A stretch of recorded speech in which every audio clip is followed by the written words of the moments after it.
The following may contain offensive language, adult humor, and or content that some viewers may find offensive. The views and opinions expressed by any one speaker does not explicitly or necessarily reflect or represent those of Mark Radulich or W2M Network. Please listen with caution, or don't listen at all. Hooray for Hollywood, where stars are living large, in mansions with their servants and their credit cards in charge, with fame that's fleeting, but the egos never change, where everyone's a genius, except the ones who really arrange. Hooray for Hollywood, where the scandals always sell, where every whispered secret is a new tabloid's tell. Oh, how we adore the endless red carpet galore. Hooray for Hollywood, where less is always more. Ladies and gentlemen, boys and girls, children of all ages, you are listening to a Rad Religion Broadcasting premiere podcast, Damn You Hollywood. And here's your host, Robert Winfrey. Yay, I get applause. I'm so happy with your new soundboard, Mark. Thank you for all that you do on behalf of the production staff of this, because it's pretty much just you. Thanks. Introduce everybody else. I want to keep playing with buttons. Okay. Well, joining us as tonight we are tackling a thing that I'm struggling to properly categorize. But joining us tonight, we have Alexis Hana. How you doing, Alexis? I hate you so much, Mark. And who else do we have on the panel tonight? I'm curious what you have for this. We have Zachary Strobel coming in for his... I was going to do the applause twice, but I got bored. Anyway. That tracks. What are we talking about tonight, Robert? Well, we are talking about Super Mario Brothers Galaxy. Yes, a good sir, game.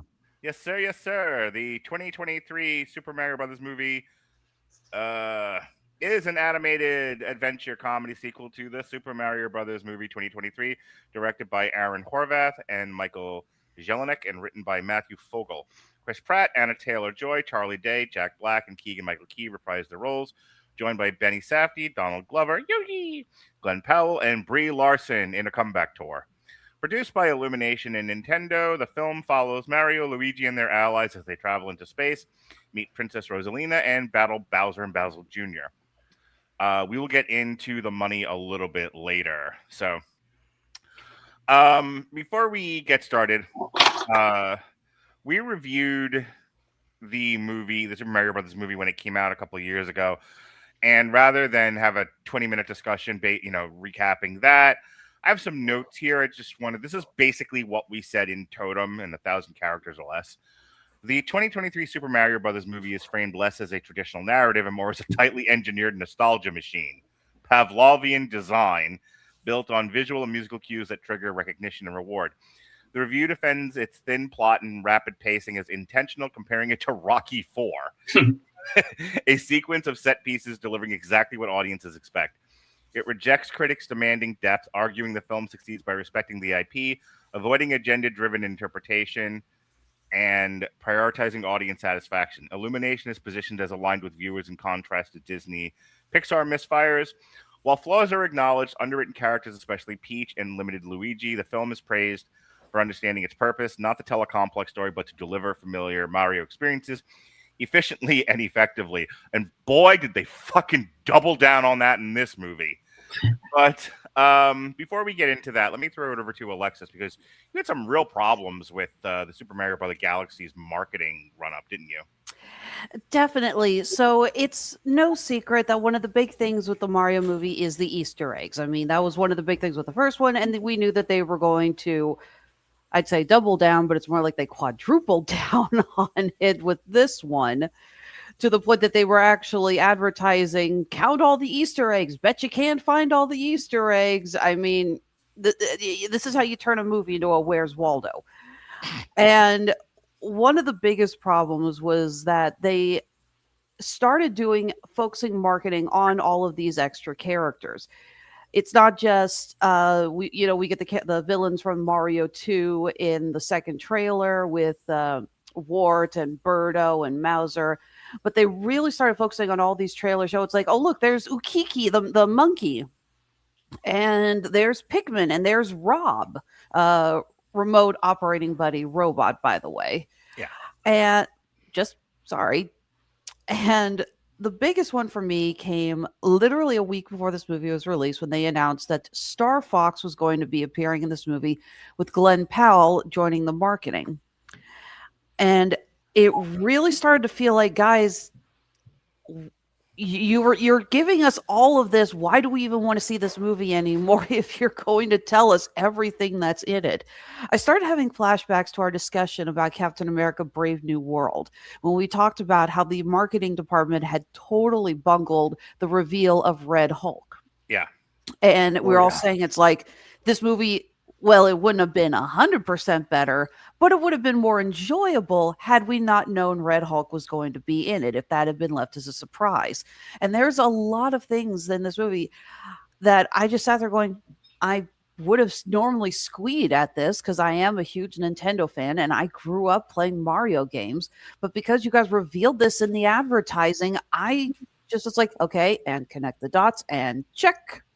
You blew all the excitement on crappy social media engagement instead of an audience reaction. Let me I'm going to present the opposing argument here based only on the fifth, because you said it with Captain America Brave New World, and I remember reading about the marketing about that. Part of the problem was toy lines are now preceding the movies by several months, and I remember them saying that the reason why they the Red Hulk reveal came out was they had already made toys of this. People knew the Red Hulk was coming, so they just might as well take advantage of it in the marketing. I have to expect that that somewhat led into what they were doing here with Universal and Illumination, where whatever was going to be in this movie was out as products well before the movie was out. So there is nothing to keep a secret anymore. Let me read this comment that's on screen here, and I'll give you guys a chance to respond to that. I feel like the whole Fox McCloud thing is secretly teasing a new Star Fox game for Switch too. Like how the first movie secretly teased DK Bonanza. That's kind of what I'm saying. Like, there, a ways back, Bill, my last example of this, I remember, Alexis, you like blew it off or didn't listen or didn't care what I was having to say at the time. But I remember there was a whole thing where they were integrating the Star Wars hotel, a ride, and a movie that were all coming out like within months of each other. And so, they were like going to try and make the hotel a key point in the Acolyte or something. And they were trying to blend all these things together. And so I think that's what's guiding, Zach, a lot of the marketing now for these movies is this idea of building these all-encompassing experiences. So Alexis kind of put her thoughts out there. I gave my rebuttal. What are your thoughts on how this movie was marketed and anything that we've been saying so far, Zach? Well, first of all, I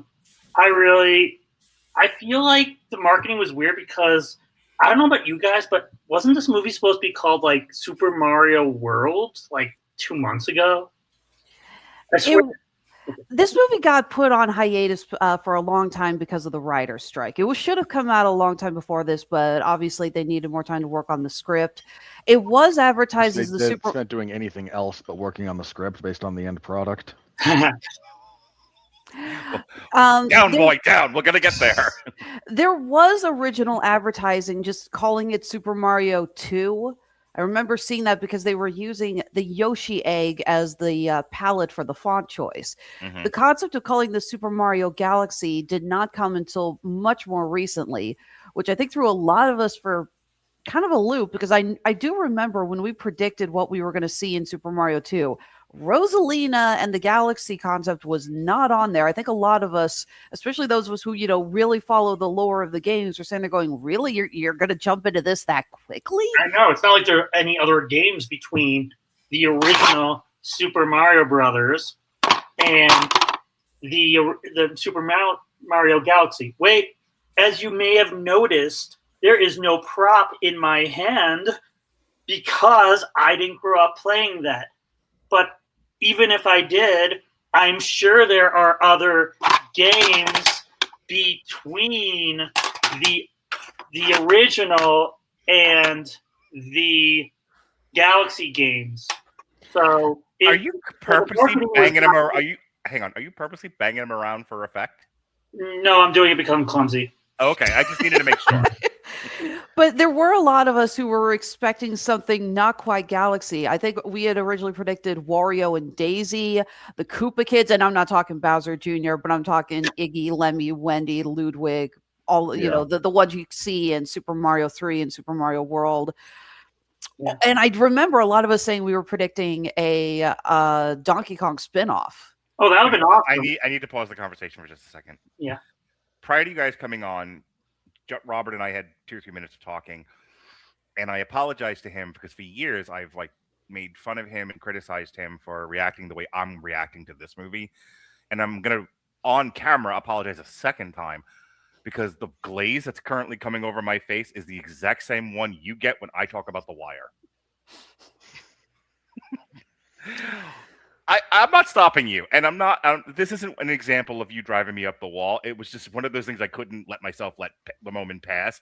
You talking about these games in your loving detail as a fan, whoosh, just I all of a sudden in my head, yum yum bumblebee tuna.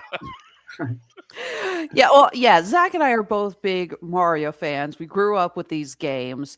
But again, I stand by that. I really feel like they revealed way too much, too many Easter eggs, too many little drops. Hell, the fact that you have a shot in the second trailer of Yoshi holding the Super Scope, and the fans picked up on that. We're like, it's the Super Scope. Oh my God. And then when Bowser Jr. pulls it out, we're like, oh, there's the Super Scope. Again, there it is. I can't tell if you're flipping me off or you're actually just annoyed, or if it's both. Yeah, you're going like this. It's 2 fingers on my temple, and I'm one as I was reading RetroCat. 2, I just I have right now these rare moments where I have a lot of patience because this is important, and I want you guys to continue your discussion. But Sorry, like I said, meow meow meow meow meow meow meow meow meow meow meow meow meow meow meow. Forgive me with the angle of the lighting. It looked like you were flipping me off. No, then I'll do this. These are for you, McNulty. I love you too, Mark. So again, I just really feel, I know that there's so much they have to reveal in marketing. I get that there's the toy lineup. I get that there's all this other stuff. And games. But I really missed, when I saw the first Mario movie, I had so many moments where I squeed and I got happy and I was like, I love that. I barely had any of those in this one. I think it was limited to when Mario got the red star, because I'm a big fan of Mario, the actual Mario Galaxy game, and the post-credit scene, which we will talk about. But the rest, it's like, you freaking spoiled every single part. You had one job. But what I was going to say was, just to backtrack a sec, yeah, I didn't think the marketing was really good for this movie just because, well, first of all, they got the name and the tone of the movie wrong. It's like, hey, Super Mario World. Just kidding. Mario Galaxy. Go see it. Rated R. I didn't know what the name of the movie was until I went to go see it. On my calendar, it's just Super Mario Brothers 2. And tonight as I was putting up the studio and everything, I had to what was the name of this movie again? Just to be clear, my son, when he got his Switch for the first time, played a lot of, it was called Mario World. Was that the name of it? It wasn't Mario Galaxy. That game preceded it.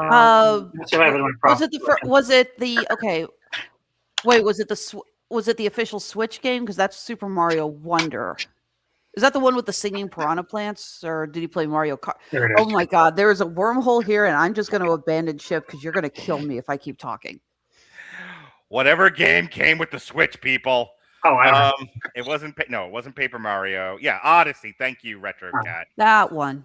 Yeah, so I would sit and I would sometimes watch him play, or he was playing it on the big TV in the living room, so I couldn't escape it. There was a lot of him playing Super Mario Odyssey, so I even had a moment there where they were driving through the desert, Mad Max style, and I kind of it's the game my kid likes. I had one of those moments. I've said from the start of this, I'm not the world's biggest Mario fan. I had a PlayStation when these were all popular. And But I've certainly had my movies where I see stuff and I'm like elbowing the person next to me. Like, I'll tell you, I'll skip to what happened at the end of this movie for me. I was telling Robert this. It was over, and I looked at my kids. I was like, that was a fucking chore. And the tears streaming down their eyes. They were like, we loved it. It made us feel young, like when the world was new. And I'm like, ugh, okay. And I walk outside. My son goes into the bathroom, and where the benches that I'm sitting on outside the theater is directly in front of the Masters of the Universe poster. And I thought to myself, I'm like, I'm going to be a good dad.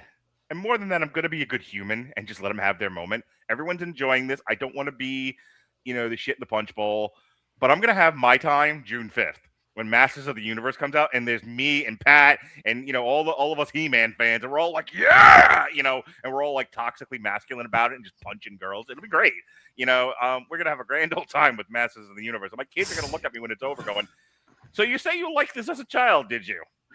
There's going to be just this army of 50-year-olds shouting, Fisto! It's Fisto! I hope. All right. As opposed to the other army of 50-year-olds going, no, it's Kit Fisto, and then we charge the lines. Braveheart.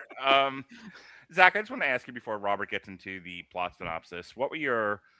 I know, if I remember correctly, you said that you liked the last movie. What were your expectations for this one going in?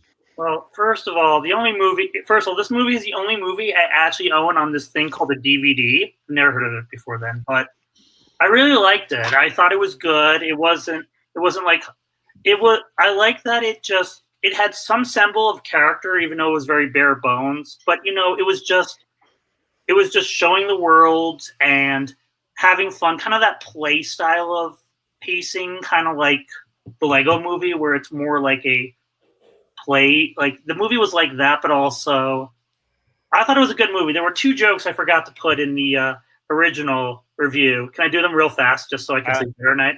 For you, Zach, you can do 3 jokes. Oh, that's great.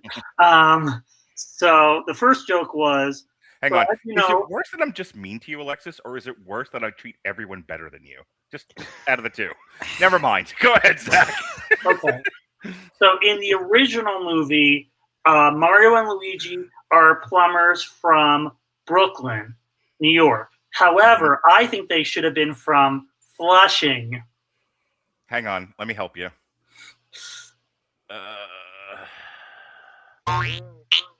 Wait, no.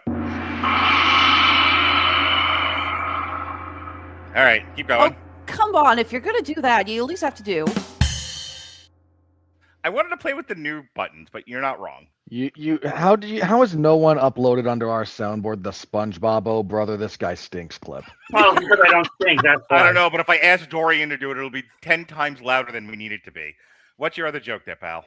Okay, so I didn't think so. Even though the movie was fictitious, I think the most unrealistic part of that movie is when that woman called the Mario Brother plumbers, and the plumbers just showed up immediately.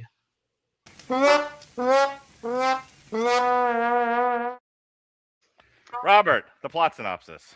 For the record, I found the brother, this guy stinks in a 5-second clip. I will now send that to you, Mark. Please don't. You can just upload it yourself. Why is everyone making me do their work for them? I actually don't know how to upload video or like sound bites and clips into the media assets. I legit do not know how to do that. Okay, so I got out of this thing, and I needed to understand. I needed more than what I was given. Some deep void within me opened up, and so at great personal risk, I found a transcript of the original pitch for this movie, which I have and will now read. So forgive me. I do not have it in me to try and emulate the tone, but you should get the gist of this pretty soon here. Okay, so out in space, there's a princess. She's on like a spaceship, and she's like the mom to all the little stars, and her name's Princess Rosalina. And she tells the stars about Peach and Mario and Luigi, and the stars they like Donkey Kong. But this big bad guy, Bowser Jr., shows up in a big robot, and he kidnaps Rosalina because he's a bad guy, and she's a magic princess, and he needs her magic. But one of the stars goes off to find Peach and Mario and Luigi because they're the good guys. Then Mario and Luigi ride bikes across the desert, and they go to help some skeletons. Not the bad ones, but the good ones in the desert. And they find Yoshi. So now Yoshi's with them. And they go back to the Mushroom Kingdom where it's Peach's birthday. It's not really her birthday because she doesn't know when she was born because the mushrooms found her as a baby. But Mario makes her feel better by giving her an umbrella because she's got an umbrella in the games. It's a parasol. And then the star shows up and tells Peach. The 12-year-old boy writing this doesn't know what a parasol is. Keep going, Robert. You're overestimating the age of the writer. Okay. And then the star shows up and tells Peach she got to save Rosalina. So Peach and Toad, they go flying through space and leave Mario and Luigi in charge. So Mario and Luigi, they do stuff from the games. You can see the guys with hammers and the really big fish and the frog costume. And then they go talk with little Bowser because he's little. But then Bowser Jr. shows up and he takes the whole castle up on his spaceship because he wants his dad back. And then there's a fight and the castle falls and crashes on another planet. So Mario and Yoshi and Luigi and Bowser. Oh, Bowser's big now, and he's a good guy too. They need to find Peach, so they find a bunch of bees, and the queen bee gives them a bug to fly that'll take them to where Peach and Toad are, but Bowser has to stay. But it's okay because Bowser Jr. shows up anyway and brings his dad up onto his spaceship, and Bowser Jr. tells Bowser how he was a good dad and he loved his bedtime stories. And now he's made all those stories real, and he's going to show them around his really super cool room at Planet Bowser. But Peach and Toad, they get to this planet where you can get to other planets, and there's a monkey, and it steals their stuff, so they chase the monkey. Then they find this place. It's a place where the bad guys are. And one of the bad guys knows where Planet Bowser is, but he won't tell. So Peach beats up all the bad guys, and he tells her where it is. But she needs a ship because she can't fly. She can float like the games, but she can't fly yet. And then Peach and Toad, they find Rob. He's from the games, too. Ew. And he does the sloth thing from Zootopia where he points really, really slow, and it's funny. So Peach and Toad go looking for a ship, and they find Star Fox. He's a good guy, and he's really cool, so he'll help them. And then Mario and Luigi and Yoshi show up, and they all talk with Rob, and he does the slow thing again because it's funny. Pause for a second. Alexis, this is helpful if you can think about Rob's voice, the bit that he's doing. But it's the character from Animaniacs, like the little kid that runs into the room, tells you a story, then says, "I love you, bye-bye." Indeed. If I had a modicum of talent, I would be Rami attempting Beeman that. character. Yeah. Do that voice in your head while he's talking. If I had anything like a approximating voice talent, I would be doing that voice. For I just met Tom Ruger the other day, and even I wouldn't torture him with that. Keep going. Let's see, where were we? Oh, yeah. So then Mario and Luigi and Yoshi show up, and they talk with Rob. Then they find Peach and Fox takes them all up in his spaceship. Once they're in space, Bowser Jr. shows up and tries to shoot them, but Star Fox, he's better at flying. But Bowser Jr. has this gun that turns people into babies when it shoots them. So he shoots Mario and Luigi, and now they're babies, and they make Star Fox crash. So now Mario and Luigi are babies, and they do a Yoshi's Island. So Yoshi has to protect the babies, and there's a big dinosaur that chases them. But they got Bowser Jr.'s baby gun, so they can reverse it and turn it back, because that's how guns work. Once they're back like grown-ups, Luigi calls for help on a radio, and all the little stars on Rosalina's ship hear it, and they decide to start coming over to help. While the stars are traveling, Bowser and Bowser Jr. finally get to planet Bowser. And Bowser Jr. shows off all the stuff he built. They've got their faces on mountains and a roller coaster that goes into lava and a really big gun like that old movie, Star Wars, that blows up planets. And they need Rosalina because she's magic, and they use her magic to make the gun work. And Bowser Jr. wants Bowser to be a bad guy again. And Bowser, he wants to be a good dad. And the best way to be a good dad is to do whatever your kid wants whenever he wants. So now Bowser's a bad guy again. Then the stars show up in Rosalina's spaceship, and they rescue Peach and Mario and Luigi and Yoshi and Star Fox and Toad. And Peach remembers that she's Rosalina's little sister and that she's magic too. And then Star Fox drives the spaceship to planet Bowser, and Peach and Mario and Luigi and Yoshi all go down to stop the bad guys. And they do like the game again, where they run and they jump over everything. And then Mario and Peach, they fight Bowser on a bridge, but they get around him like the game and drop him into lava. And Bowser Jr. is sad, but Bowser isn't dead. He's like skeleton Bowser now. So Mario starts to fight them while Peach goes to rescue Rosalina because she's the hero of the Mario movie. Grace Randolph will be so thrilled. And then Mario can't beat Bowser and Bowser Jr., but then Luigi and Yoshi show up, and they've got power-ups like the game. So there's a big fight, and they break Bowser up, but his head's okay, so he can talk, and he's not dead. He just can't move. Then Bowser Jr. summons a big paint dragon because he's got this magic paintbrush, and that's his weapon. But the dragon won't listen. It eats Bowser Jr., so Mario has to save him because Mario's a good guy. Then Peach and Rosalina, they, you know that old movie Frozen? Yeah, they do a Frozen. And they touch, and then magic happens, and all the metal turns to grass, and everyone's okay now. So they have to rebuild Peach's castle, and Star Fox gets his ship fixed so he can go back home and do a spinoff. And Bowser Jr. are in jail. And that creepy star from the first movie is their guard. It was funny because my dad, after listening to that star, said he was depressed, and depression's scary, right? And, we go back to that first place where you go to other places from, and we see Princess Daisy fighting with the monkey. And that's it.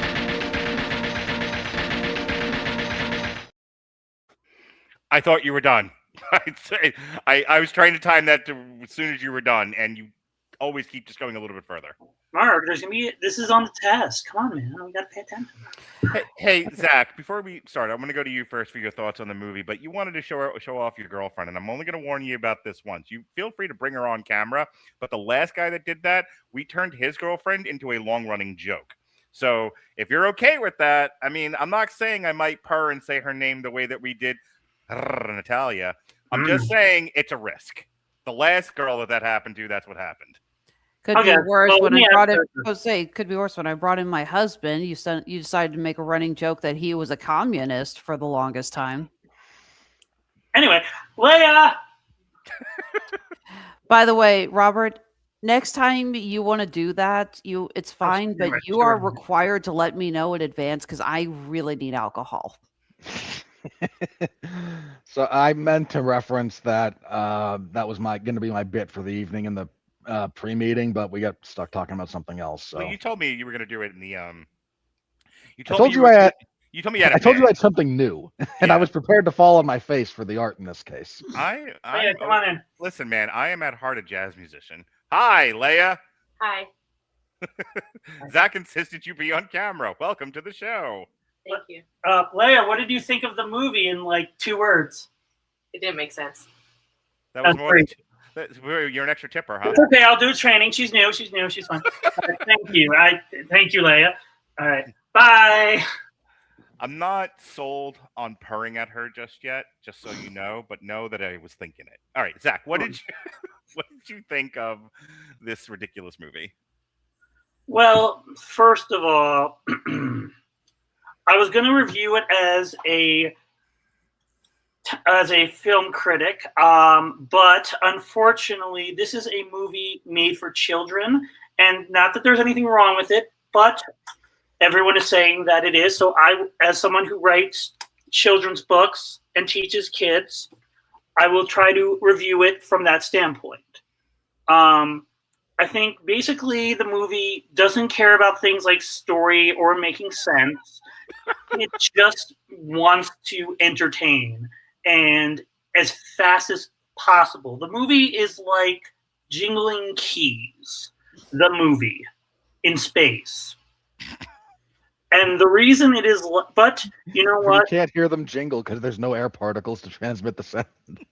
They can breathe in space. I was going to say they do breathe in the Mario universe. Nobody can hear you jingle keys in space, Mario. I don't know. That is the sound that wakes up network executives in a cold sweat. There's some crossover where Alien and like, oh no, I can't just jingle nostalgia at my audience anymore, and they can't handle the having to actually do something with their lives and be good at their jobs. Yeah, but the thing about it is, despite being, say what you want about space. First of all, space is big.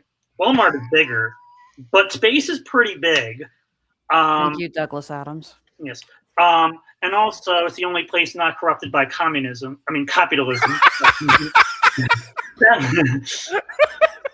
Wow. You don't know what's going on out there in the universe. Zach with the zinger of the night. Thank you. What is going on with our reality right now? Well, the movie doesn't make any sense, so I'm not making any sense. There we go. I respect the performance art. Thank you. But with all real, the thing is, look, we could say whatever we want about this movie. Well, at least I can. My point is, people are going, look, I haven't reviewed a movie on this website since August. This movie got me out of my house to go see the movie. And in the movie, we saw it at 11 a.m. in the morning. The kids in the theater were laughing at most of the jokes. They were repeating the lines. They were having a good time. And honestly, that's good. The movie's not good, but the only reason it's not good is because it's just, look, with the first movie, it was like it had a sense of atmosphere. It had basic characters. It did the bare minimum, yes, but that wasn't the point of the movie. The point of the movie was to just show the games in a movie and move forward. And the only problem I had with that movie was it was a little fast. This movie is like the pacing from the last movie, but on crack. It is just so fast.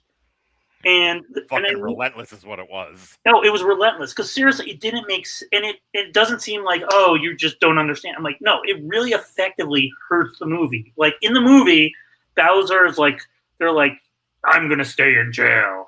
And it is like, well, why is he doing that? Does he have a plan? Is he changed? And like and before you think about all that stuff, 10 seconds later, he's freed. Like he gets captured. Was that part of his plan? Did he get lucky? Like, I mean, this is writing film 101. I mean, yeah, and just because it's for kids doesn't mean that it's like we can just do whatever you want, jingle keys, whatever. Yes, I watched a lot of dumb movies as a kid, but you know what? They at least had basic stories. The last movie had its own standards, and it doesn't. I'm thinking too much. The movie was pretty too. I'll give it that. And now, Pongo's review of Rocky 5000. Pongo? Oh, sorry. I thought it was. I was waiting for Alexis to. I didn't know if Pongo was me or Robert. Robert always goes last. Where you've never done? Well, you've never called me Pongo before, so I really should have gone. You really should have gone with Purdy. Well, the thing of it was I was going to go, and now Alexis. There we go. No, I got her to react to it. She knew what I would. She knew the reference. I get. Okay, well, I will start by saying, Zach, you stole my line because I did literally walk out of the theater. I said, "Huh, so that's what jingling keys for 90 minutes is like." It's funny because I remember the things that a lot of people complained about with the first movie, and they took steps to correct all of that. You want Peach to have an arc? Fine. She's got an arc. You want more time spent with the brothers? Fine. Mario and Luigi get more screen time together. You want less pointless slow-mo? Fine. Less pointless slow-mo. You want more characters? Fine. More characters. And there were a lot of parts of this movie I did enjoy, but it feels like it was... How do I put this? It feels like they took the stuff that was good about the first movie and really oversaturated it to the point that there is just nothing but that. Again, I talked about the crazy amounts of Easter eggs that, hell, I rewatched. Someone put the clip of Yoshi going through New York, and for the record, I would actually watch a short film of Yoshi being a tourist.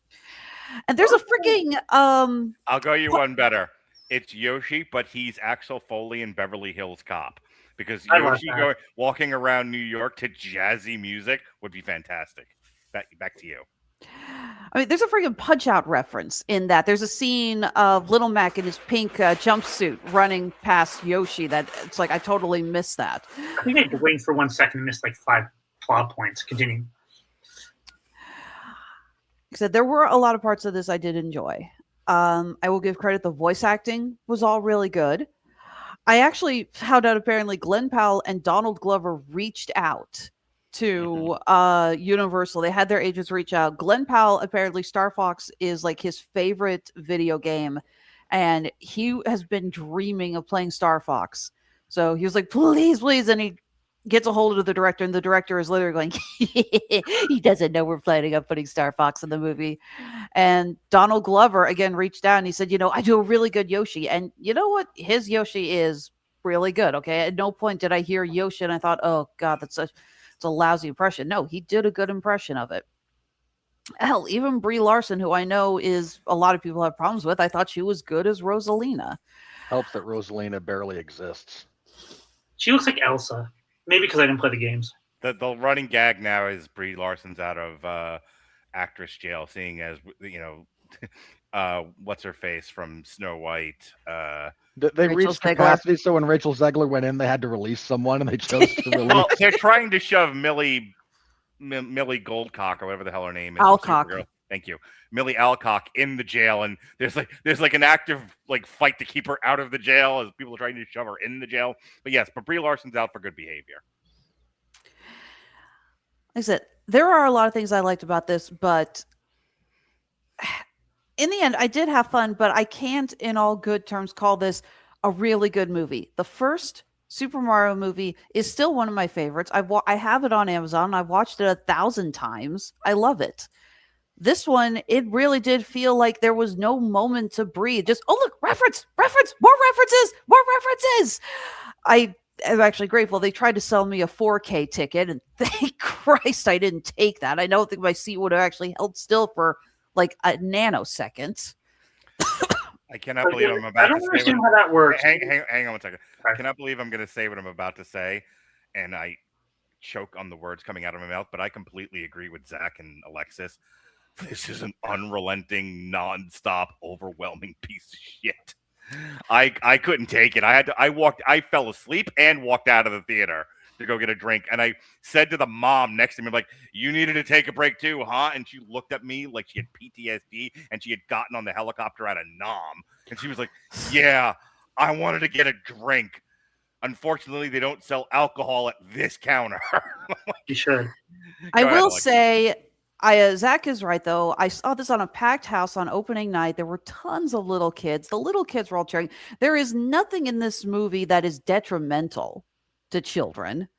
There's no point. So if kids are going to enjoy it and diehard Nintendo fans are going to enjoy it, then it's harmless. It's nowhere near as good as the first movie, but for the most part, I'm just going to call it, put that in the Hitchhiker's Guide to the Galaxy. Mostly harmless. I got my son that book for Christmas, The Hitchhiker's Guide to the Galaxy. The first one or the complete set? No, just I might have gotten him the complete set. No, I only got him the first one because he remarked how short it was. I wanted to see how he would do with the first one before I got him the whole set. Gotcha. The first book is self-contained. I just wanted to say before we get with the 4K, is that the one where the seats move, right? Seats move. They have smoke, mist, bubbles. I went to that for one movie. It was Fall Guy, that Ryan Reynolds movie about the video game. Yeah. And I hated it because every time a gun is shot, they have like a little poof of air that goes by your head, and it kept hitting behind my ear, and it hurt. So I was slouching down in the theater to avoid that. First Blood Part 2 in 4K. What I was gonna say was if I got too excited there. There's a scene where they fly into space. Like, do they just like catapult you towards the screen? Like, there's people flying into the screen? know, I didn't. They tried to sell me, and I was like, no. You were sending me Super Mario Galaxy movie in feel around. Oh God! Oh no! No, the seats do move, and I don't think they'd like. It probably just like lurches forward or something. But you made the right call. Yeah. All right. Let me get into this. I don't want to repeat everything that Alexis and Zach said. Like I said, we all agree this was a bit much. I'm just going to stick to a couple of points and then let Robert say his thing. I don't agree with Rosalina having not Rosalina. I don't really agree with Peach having an arc. I said that to Robert before the thing. This isn't really the Super Mario Brothers movie starring Mario. This is Peach's movie where Mario and Luigi are kind of, the rockers. They're just kind of doing their own thing and they're hanging out for a little while. But they're the nasty boys following around Hulk Hogan. Yeah, more or less. Good analogy. But again, remember all the complaints. It's like Peach doesn't do anything. Yeah. I'm not arguing that point. I'm saying look, they made her the star of the movie. That I agree with you. They gave her what you're talking about, Alexis, is they gave her a storyline. This is the bit from Ask a Ninja where like everybody in the movie gets a plot line. She got a plot line is what she got. She did not have an arc. An arc is you start in one place, you end in another. Peach is fully formed at the beginning of the movie. She is the same character at the end of the movie, but she has a plot line. Her plot line is go save and reunite with sister, which she does. And I mean, it's not good writing, but I'm not going to set the world on fire because of it. But it needs to be pointed out that I'm confused. Matthew's line is what was ringing through after the "Oh God, when does this stop?" went out of my head like I'm fucking Alex from A Clockwork Orange. The most like prevailing thought I had going through my head as this movie was going through was, this is a video game I can't play. And I stopped myself from thinking about that any further because I was like, oh, wait, this is meant for an audience who for the last 20 years has been watching other people play video games. It reminded me of Fluffy's line, the comedian Gabriel Iglesias, I think it is, where he watches his stepson watching Let's Plays, and he was like, why do you just watch people play video games? Why don't you play yourself? And he was like, why do you watch football? And the comparison is, I missed the line. The line is, well, these are professionals. For the same reason you watch football, you watch professional people play this game. I'm watching professional video gamers play this because I want to see what it looks like when it's done well. Mm-hmm. Fine. That's the comparison, and I'm not arguing with it. But I realize that's a large contingent of this audience that this movie was made for. It's made for the Let's Play generation, of which I am not one of those people. So it was a little hard for me to sort of reconcile that, as I want to watch an actual movie. I don't want to watch a Let's Play for an hour and a half. And then I realized this movie isn't meant for me. And I turned into Robert. So the next thing I want to say is that this is just one set piece into another. That's the other character. The one character in this movie, take two. The character that actually has a plot, that actually has an arc and a plot line, is Bowser. So the other thought I had was, I'm watching a movie that is mistitled. This is the Peach and Bowser movie, not the Mario Brothers movie, because the Mario Brothers are incidental to the plot line. That, like Robert said, they are just a tag team that's hanging around, waiting around to do action stuff, but they don't affect the plot line at all in any way, in any real way. This story is about Bowser, which was an odd choice, because this is about, like, do you allow yourself to be redeemed, or do you give in to evil? Like, that's his whole storyline. It's like, I want to be, he has to decide between, like, I want to be with my son. I have made friends with these fairly decent people, and they don't deserve to be tortured and killed. I don't know what to do with myself. That would be interesting if they actually done something with it other than what they did, because and I have now looked way further into this movie than anyone who made it did, and that's a big problem for me.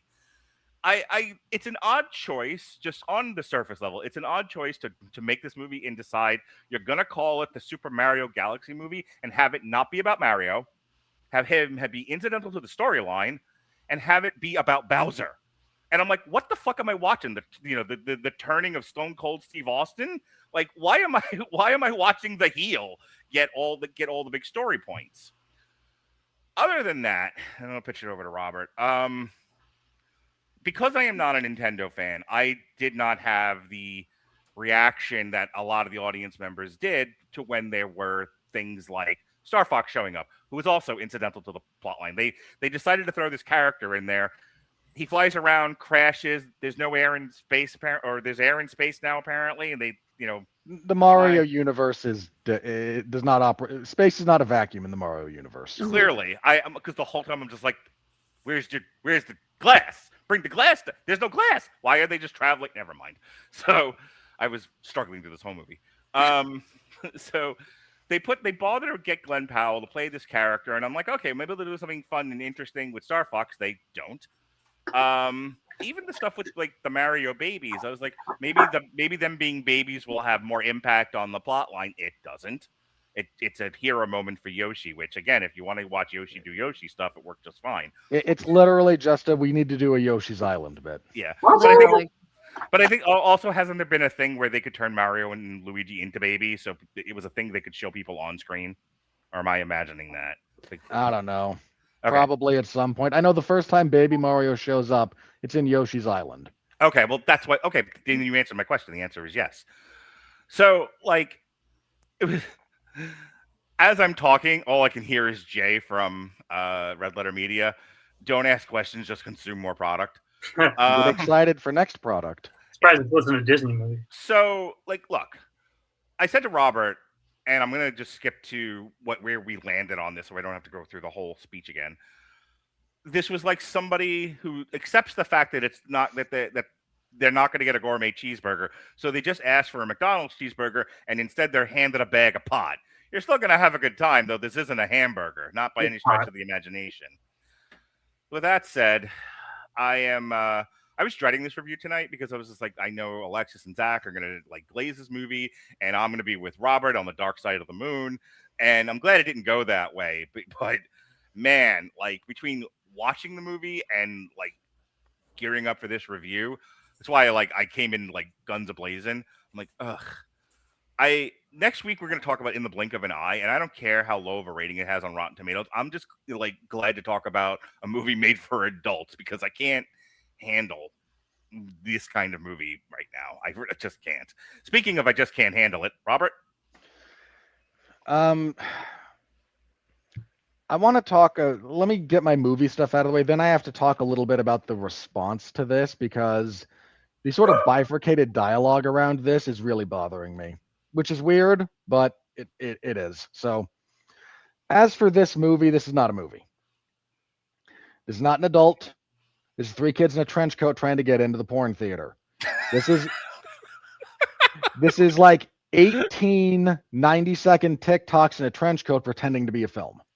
That's what we've got here. And the entire structure of the movie is, it's been 90 to 120 seconds. We need another dopamine hit or we're going to lose the young males. So over and over and over and over and over and over again. That's it. This is built for someone who's brain rotted through shorts, TikToks, all that stuff. Like your attention span has to be smaller than that of a goldfish to go through this movie and be thoroughly entertained throughout. Because that's the rapidity at which things are happening.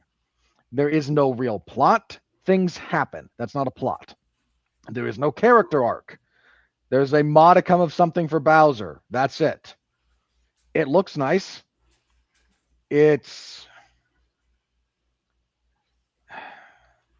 But like it's full of references. So if you get the references, you can have fun pointing at them. You can do the point at the screen bit. But like it's not a movie. There's not a story. There's not a point of view.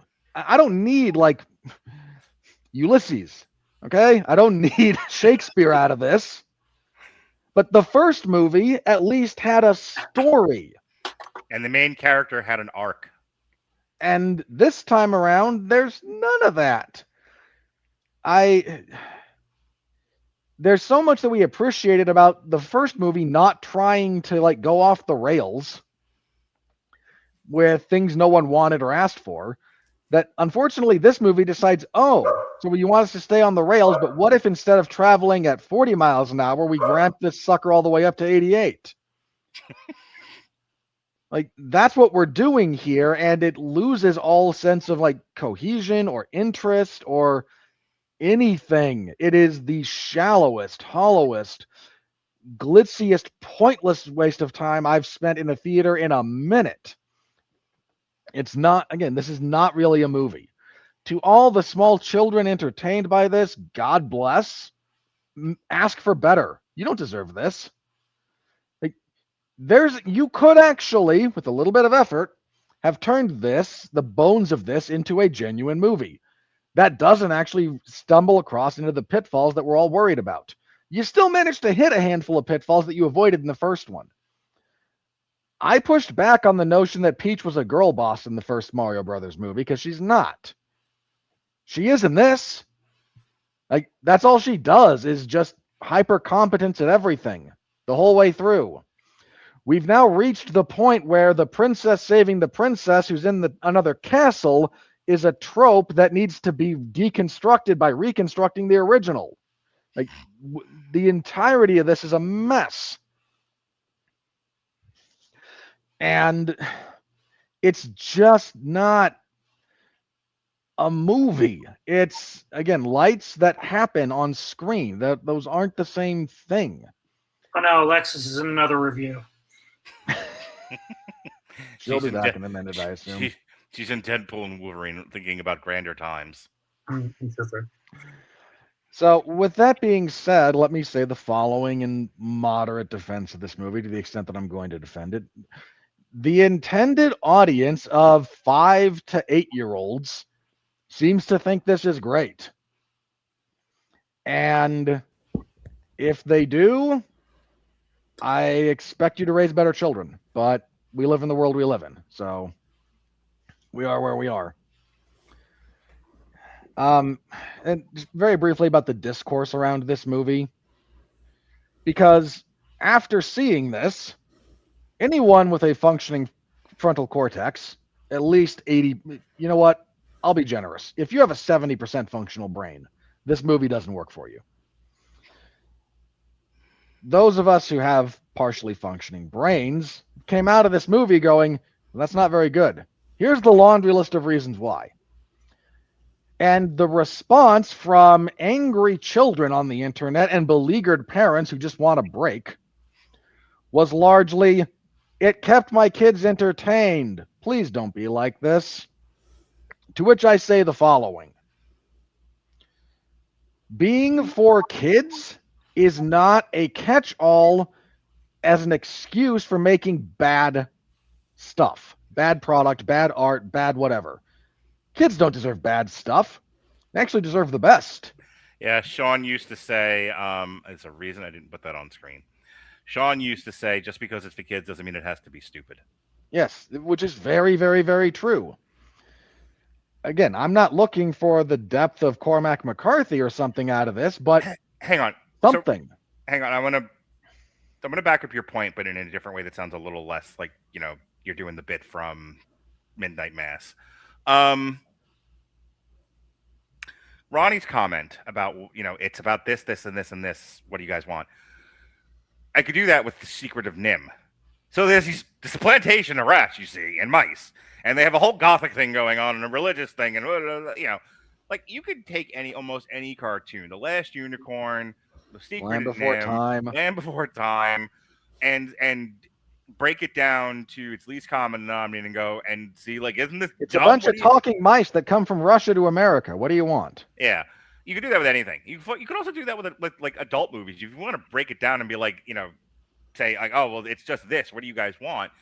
The thing of it is that a lot of the cartoons, the stuff meant for children, Disney, the Muppets, Looney Tunes, a lot of stuff that was written between 1980 and 2000, like the height of children's programming, had craft. There are very few things I can point to in the stuff that I grew up with without the benefit of nostalgia glasses, Chris Bailey and Pat, that I can say these were crafted well. Even a lot of like the Saturday morning cartoon things and the afternoon cartoon stuff that I was talking about He-Man earlier, are they perfect? No, but there was functionality and craft to them that is largely absent now. Are there things out there? Sure. It's not coming from the big players is the problem. And the thing of it is why do I keep doing this podcast other than I enjoy talking to Robert? It's mostly because I don't want to lose the bit of, for whatever our audience is, small as it might be, I don't want to lose the sense that there used to be good film craft out there and it needs to be talked about, or we're going to freaking forget it. We're going to forget how movies used to be made because and I was telling Robert this, I'm not against the idea of making a product for the people that are going to buy that product and those people have no discernible taste. Fine. Make widgets for the morons. But let's not also forget how to make things good for the small group of people out there that still like good stuff. And that goes for children's fare as well. I'll tag you back in, Marty. Actually, the reason I wanted to post that comment was that what was the line? It's it's like it's a movie based on brothers who are plumbers. It's like, what kind of story do you want? I literally read that and I thought, wasn't that the same argument when the '93 Mario Brothers movie came out? Oh, I love that movie, even though it's garbage. See, hang on. That's the distinction. Bless you, Zach, for understanding this. We lost the ability to just say, this is bad, but I like it, because we can't handle the cognitive dissonance of our personal taste not trending towards the highest thing, because that would then be an assault on the self, because the self is the highest thing, right? You bunch of narcissistic, pathological jackasses. And this has filtered down, and we've now just unfortunately arrived at this spot where I liked it, therefore it's good, is an argument. And it's not. You liked it. That's not nothing, but that's not the argument being made. I'm not arguing that you shouldn't like the movie. I'm arguing it's a bad movie. So here's where I'm actually going to pick up for Alexis, and with this comment, even DreamWorks and Sony Pictures Animation have moved past the uncanny stage. Sony's quietly making solid pictures.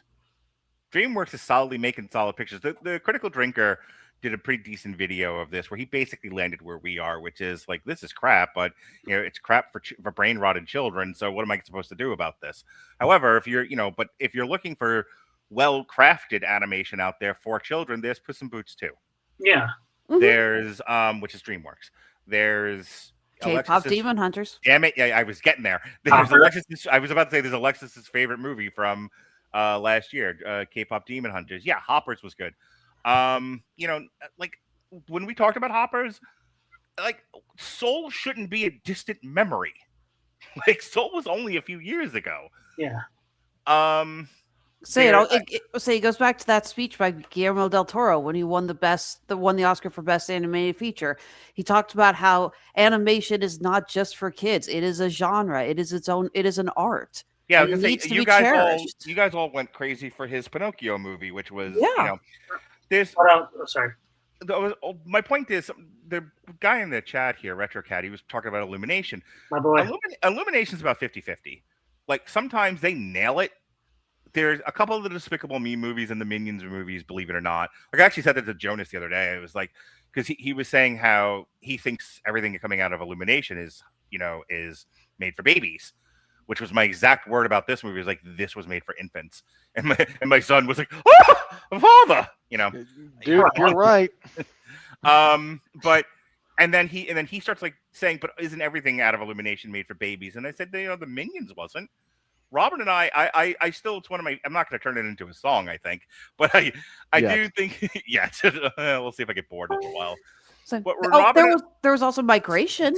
Hang on. Let's stay on the one point. Sorry. When Robert and I talked about Minions, believe it or not, for people listening to this podcast, like, is he really naming Minions as not for babies? Yeah, go listen to that podcast. Not that long ago. Robert and I talked about that engendered an entire discussion about faith, the meaning of life, the purpose-driven life. And you're like, from the Minions? Yes, watch the fucking movie without looking at your phone. Go ahead, Robert. Yeah, you mentioned, the first Despicable Me movie is actually very much in this same vein.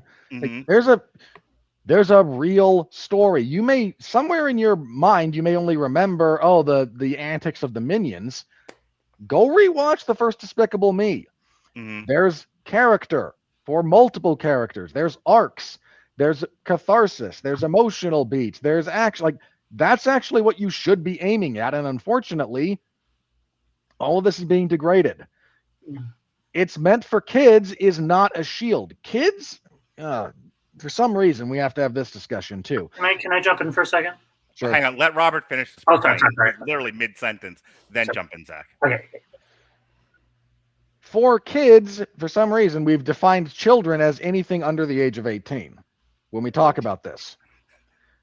Allow me to express to you, and Mark can back me up on this, the developmental phases of the human being are not limited to an arbitrary number defined for legal purposes. For children, somehow got turned into, well, this is what I want to show the infant as they're on the toy blanket. And then everything else is not that. This is stupid.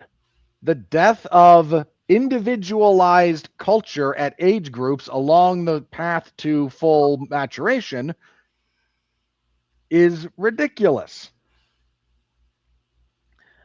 Because you don't show an 8-year-old the same stuff you show a 12-year-old necessarily. You certainly don't show a 5-year-old what you show a 13-year-old. You also don't show your 12-year-old Bad Lieutenant. Oh, wait. I wasn't going to bring that up. No, but I know how much you hate that I did that, and I like tweaking your nipples. I'm going to let Zach jump in so that he doesn't forget his point. Yeah, thank you. What I was going to say, it's banking off of Robert's, but what I was going to say was a lot of people don't forget that there's a song about this, but the children are our future. But what I really stop them now. Yeah, but anyway, what I was trying to say is, like, you know, they're going to be influenced by what they see now. You know, I mean, I like a lot of stuff from, like, I was born in the 90s, best decade ever. But the thing is, it was like I still watched. Yeah, I said what I said. I don't regret. But things I watched stuff from like the 30s and 40s and all that stuff, you know. And the thing is, like, right now, the 2020s, if we're just making garbage, and pardon me for this being crude, but this movie was Mamma Mia diarrhea. That took me a long time to think of, but my point remains. My point is, I mean, we want to influence the next generation of filmmakers, which are at this time kids right now. If we're gonna give them brain rot and garbage like this, you know, they're not gonna want to make movies, or they're gonna make movies like this probably. Let me say this, and I'm gonna pitch it to Alexis for the last word because she was trying to say something about migration before. Okay. Had this movie been good, the audience wouldn't have been any different. Like, and that is both the point and the problem. Is that really is. You lose nothing by making this better. Right. The audience comes home to my daughter, when she saw Daisy in the post-credit scene, punched the monkey. Shock the monkey. Sweet. She did an Alexis. She was like, wee! You know, and she took her top off and she threw it. It was the whole thing. And it was like, okay. Even if you rewrite this and, you know, give Mario and Luigi something to do in an arc, give Peach an arc, don't make Bowser your fucking central character for some stupid reason, and slow this movie down a little bit, the audience still goes home happy. Everyone's still like, look, I saw all the shit that I like. Yay! I'm not going to play the Seal thing again, but that's, you know, that's exactly what you would have gotten. So the argument of, well, we had to, you know, we had to give the audience what they wanted, and what they want is shit, so we're only going to give them shit. Like, yeah, but they'd have reacted the same if you gave them something good too, and then you wouldn't have shit here. But that's also the problem. Is if I'm an executive and at this point everything is so data driven that there isn't a lot of everything's a line item for the next quarter. Right. So there's no motivation, there's no incentive to make this critically appealing, because you're going to get the same response no matter what. And the way they did this movie is safer. It is safer to put out this kind of movie because you know the responses you're going to get. It's practically Pavlovian once again, versus take a chance on like a Hoppers or something where you don't know how the audience is necessarily going to react. Well, I'll give you the last word here, Alexis. You were saying like Migration, I think, was also a good movie. Well, I was talking about other films from Illumination that I think, you know, were just brain rot. Mm-hmm. But I did kind of realize something else that has led to this movie being a bit more of a disappointment. And it goes back to the first movie. Again, we had our predictions on what we thought was going to come next. And we talked about, well, maybe we'll get a Donkey Kong spinoff or a Luigi's Mansion spinoff. I distinctly remember Dorian bringing that up because King Boo is in the audience for Bowser and Peach's wedding. And nothing like that happened. We did get the new Donkey Kong video game for the Switch 2, which I still can't afford. But that was it. And it kind of feels, seeing all of these new characters, there is a disappointment because you sit back and it's like when you see the new characters in the first wave of Marvel movies. Remember how excited back when the first Thor came out and we saw Hawkeye? And just, it's like, oh my God, it's Hawkeye and he's going to be in the Avengers. You know, we got excited for that. And I think that's what a lot of people are expecting with the first movie. But now that they've added all these characters, it doesn't feel like they're going to do anything with them. We keep hearing like they're doing a Smash Brothers movie, but we have seen no inkling whatsoever that we're going to get any of that, any spin-offs, any new adventures, any, I don't know, TV shows on Paramount or something. And that, I think that's This part is of a bit like they went from, hey, we made a Mario Brothers movie. Hey, we made a Superman movie. Well, what's next? Well, the Justice League. Let's throw everything in there possible right away instead of actually developing or taking time. They actually did that. It was called Space Jam 2. But I have never wished physical pain on you, Mark. I want you to understand yes, this. you have. You liar. No. You dirty liar. No. Like that Space Jam 2. I really hope you like stub your toe very badly tonight. Every time I go into the bedroom and I have to turn down the room because my girlfriend likes to have every light plus the moon going. She's one of them gals. You know what you like. You know what you like, you girls. You like every fucking light on. There's candles on. There's a spotlight. There's a guy bringing in planes. Like, why can't we have darkness? You're trying to think. Anyway, my psychotic episode aside, I have to go and turn the room down when I go into the room, and every fucking time bang my shin right into the bed. So you'll get your wish. 50% chance. Alexis, you were saying. I guess I just feel a little disappointed that we have not gotten more from this. Because again, the first Mario movie I really enjoyed. It made serious bank. It had crazy followers. A lot of people loved it. And I kind of wish we were getting more out of this universe. It's like you guys have all the rights to all this intellectual property. You have endless amounts of opportunities again for more movies, spin-offs, for TV shows, for anything. And it feels a little disappointing, you know. Somehow you're still behind Sonic in every conceivable capacity. You know, on Thursday, he's pretty fast. On Thursday, Robert and I are going to talk Bulworth, which was directed by Warren Beatty, starring Warren Beatty and a very young Halle Berry. It's one of my favorite movies. As uncomfortable it can be at times because Warren Beatty rapping is oof. I did not know that was a scene I was in store for, so thank you for that. More than one. So I'm excited to talk about this, Robert. The most exciting thing about Bulworth is it doesn't spawn a fucking cinematic universe or a sequel. But this is the last thing I'm going to talk about because with this guy, RetroCat here, he's been in the chat. He hasn't said hello, send me money. He is my ass. He's been a very nice person in Zach, our chat I'm assuming this is a friend of yours because I saw them mention Dinkelberg. Yeah, he's my broshi. Okay, cool. So yeah, he's one of Zach's friend. I was trying to come up with a better word than friend. Retinue. Not so easy making puns, is it? Is it for you, McNulty? So anyway, I'm not McNulty anymore. So Zach's secret lover, RetroCat, he said something here that I actually think is worth talking about. He's had a lot of good comments on it, but this one in particular I like. The gaming fandoms are a completely different beast from the film and animation communities. It's not something I thought about, but that's actually a really good idea. You know, Robert and I think, are both looking at this movie and thinking about film audiences. I didn't think about the video game audience. And I didn't think about the video game audience because I often forget that people who play video games don't always watch movies and vice versa.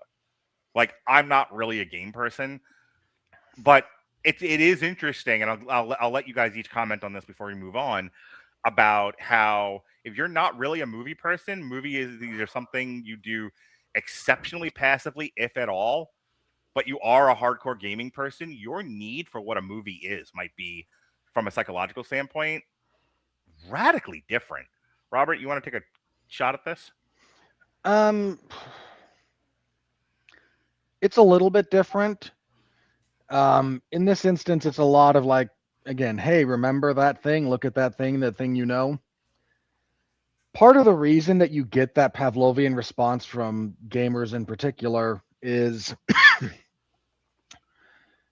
they have been so abused by the adaptation process over the years. Zach mentioned the first Super Mario Brothers movie, which normally we don't talk about. God bless Bob Hoskins, but this movie referenced it for like 1 second before moving on to like 5 different scenes. It's like rest in peace, Bob Hoskins and Dennis Hopper. You You did not deserve to have to go through that. I wish I could put John Leguizamo through it again. I'll never forgive you for Pest. There's a lot of things I won't forgive him for, but there's that. There's the entirely too many Resident Evil movies. There's a new the Resident Evil show on Netflix. There's a new Resident Evil movie. I'm really starting to hate that IP because they can't get away from it. Well, because this one's being directed by Zach Kreger, and he talked about but some of the stuff he said about it was like, yeah, here's the direction we kind of want to take, and the response has universally been, how is it this hard to make a movie about special forces agents trapped in a mansion surrounded by zombies? Like, how is this hard? Street Fighter movies, some of which, the less said, the better. Again, Raul Julia, you did not deserve that. No. I'm happy to talk about that one. You know which one I'm talking about. Yes. The Mortal Kombat, Annihilation in particular, I will defend the first one. Annihilation, we don't speak of. Still looking forward to the new one. You're welcome to that. I like Carl Urban, okay? You're welcome to it. Again, over and over, video game adaptations have been, as a long-running joke, terrible. Absolutely terrible. So when you get something like this that's just reference the movie, but is done in a non-condescending way, everybody throws their pants at the screen and turns into howler monkeys. And it's an overcorrection from an abused fan base, is largely how that goes. Zach, your final thoughts on this last topic that we brought up, the difference, if there is one, and there apparently is, between the strict video gaming audience and a movie-going audience. Your thoughts? I mean, it's two different mediums. I mean, the thing is, it would, at least in the first film, it seemed like, okay, this is a movie. If they have a giant star that can blow up the world or whatever it was in the first movie, they said, like, oh, it's all powerful. There, easy. Power-ups. You punch them, you get power-ups. There. That was a good transition from video game adaptation to movie adaptation. This movie takes all that and throws it out the window because it just doesn't care. It just, all, like Robert said, it's referenced the movie, rated R. Hang on. There was a point where Bowser Jr. said two different things about the canon, and my adult brain went, wait, no. Because at one point he's like, I have this cannon, it'll blow up the universe. And I went, then you'll die. And what would be the point?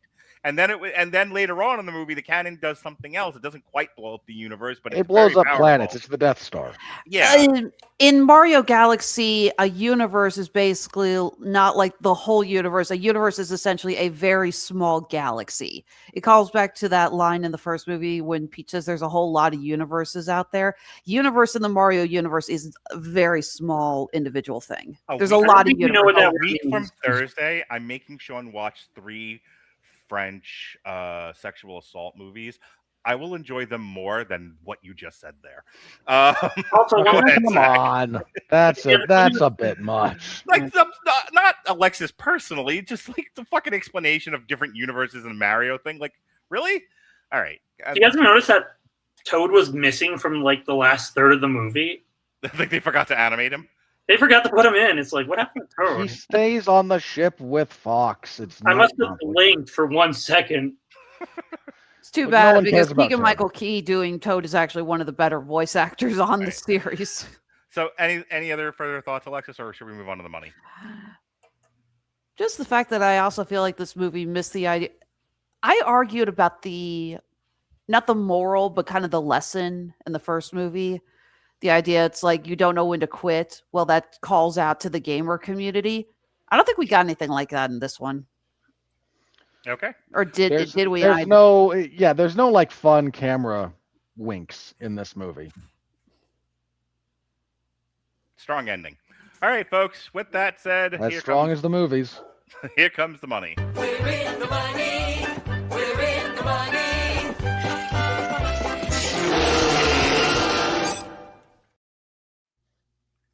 I don't want to go in the corner. Do we have to go in the corner? I would say, aren't you used to having those comments cut your face in half by now? I mean, It's so tight. This has become a busier show in the last year or two, and like the more like StreamYard just keeps adding stuff. All right. You taking a shit? What are you doing over there? I'm trying. You placed me in a glass box. I'm a mime that is somehow talking. Mimes don't make sound, sir. He's However, a glass tube of emotion. However, now I'm missing that kind of French music that goes with being a mime. All right, on a budget of 110 million, this thing made 373 million in its opening weekend.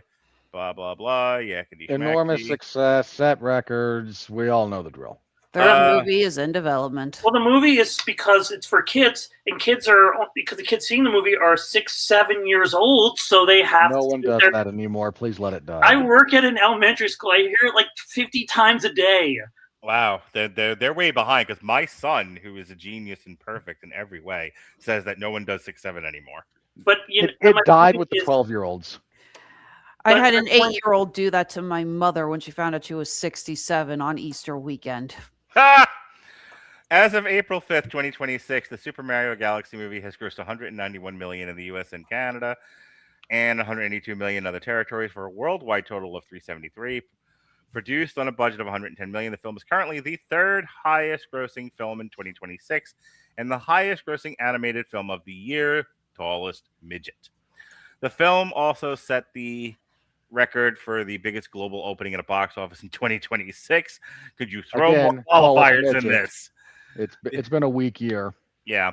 The only animated film franchise with 2 films opening to over 350 million globally, the fifth biggest global opening for an animated film of all time, the second biggest global opening for an Illumination film, the second biggest opening for a film based on a video game, and the fourth biggest Easter 3-day opening of all time, and last of the red hot tabletop clockers. Before its release, the Super Mario Galaxy movie was projected to top its predecessor's opening weekend. The film made 34 million on its first day, outperforming its predecessor's 31.7, and earned a total of 122.1 million worldwide over its first 2 days of release. Its 3-day opening of 130.9 million made the film the fourth biggest Easter 3-day opening of all time, behind the Super Mario Brothers movie at 146, Furious 7 at 147, and Batman v Superman: Dawn of Blah at 166 million. Following this, its domestic opening projections were raised to 190 million, while its worldwide opening raised to 372.5. The film ended up having a debut of 190 million, becoming the fourth biggest 5-day opening in the region, behind Moana 2, the Super Mario Brothers movie, and Transformers: Revenge of the Fallen. Who doggy? In its opening weekend from Hey, but Mark, the kids liked the Transformers movies. Things went boom. How dare you criticize them? Its opening weekend from 80 markets, the film grossed 182.4 million for a global debut of 372.6. Alrighty. It was, of course, the number one movie of the weekend. There was easily called. We all knew it would be. No shock there. Project Hail Mary dropped from 1 to 2. The drama. Why would you open the drama against this? Like, can we just talk about that for a second? Like, you drop the kids off at one movie, you go see the other. Nobody's doing that. The parents, I'm aware, but that's why the movie logic. made so much money. You're assuming modern parents want to go see something like the drama. They just as brain rotted as their idiot children. Like they're all fair point. They're all going to the fucking Super Mario Brothers movie. Like A24, generally speaking, good studio, good marketing. But I mean, like, why open the drama against this? There was so many other weekends we could have. Because Zendaya sucks, and this gives her plausible deniability for a bad opening. Good God. Anywho, Hoppers fell from 2 to 4. Reminders of him dropped from. I just listened to that again, Robert. Our him review. 4 to 5. Why? 8, because I play our podcast on TikTok now, so I don't have to be on camera. A Great Awakening debuted at number 6. They Will Kill You dropped from 3 to 7. Ready or Not. Yeah. Movie title sounds scary. Ready or Not 2, Here I Come, 6 to 8. God Bless You, The Revenge dropped from 5 to 9. And Undertone, 9 to 10. Bono Loda Express debuted at 16. The Stranger, 24. The Blue Trail, 33. Living the Land, 39. And that was the weekend that was, says Henry Kissinger. Yes, Pegasus 3 is still number 1. Project Hail Mary is still number 2 with 421. Super Mario is Galaxy is going to surpass Project Hail Mary next week. Yeah, out of this world. 372. Hoppers is number 4 with 332. Withering Vaginas is at number 5 with 239. Scream 7 is 209. Blades of the Guardians 203. Scare Out is at 186. Goat is at 185. And Never heard of it. And Duran Duran The Revenge is at 150. Of all the ways you could have gone, I did not expect a shepherding joke. Well done. Thank you. Robert, what did we do last week? All the movies that are doing better or worse than We're making fun of everything worse than The Iron Lung because a self-financed, self-directed, self-produced YouTube movie. There it is, 19. Here are the movies doing worse than Iron Lung, but better than The Bride. Shelter, Marsupilami, Return to Silent Hill, Greenland 2, Primate. Wait, hold on.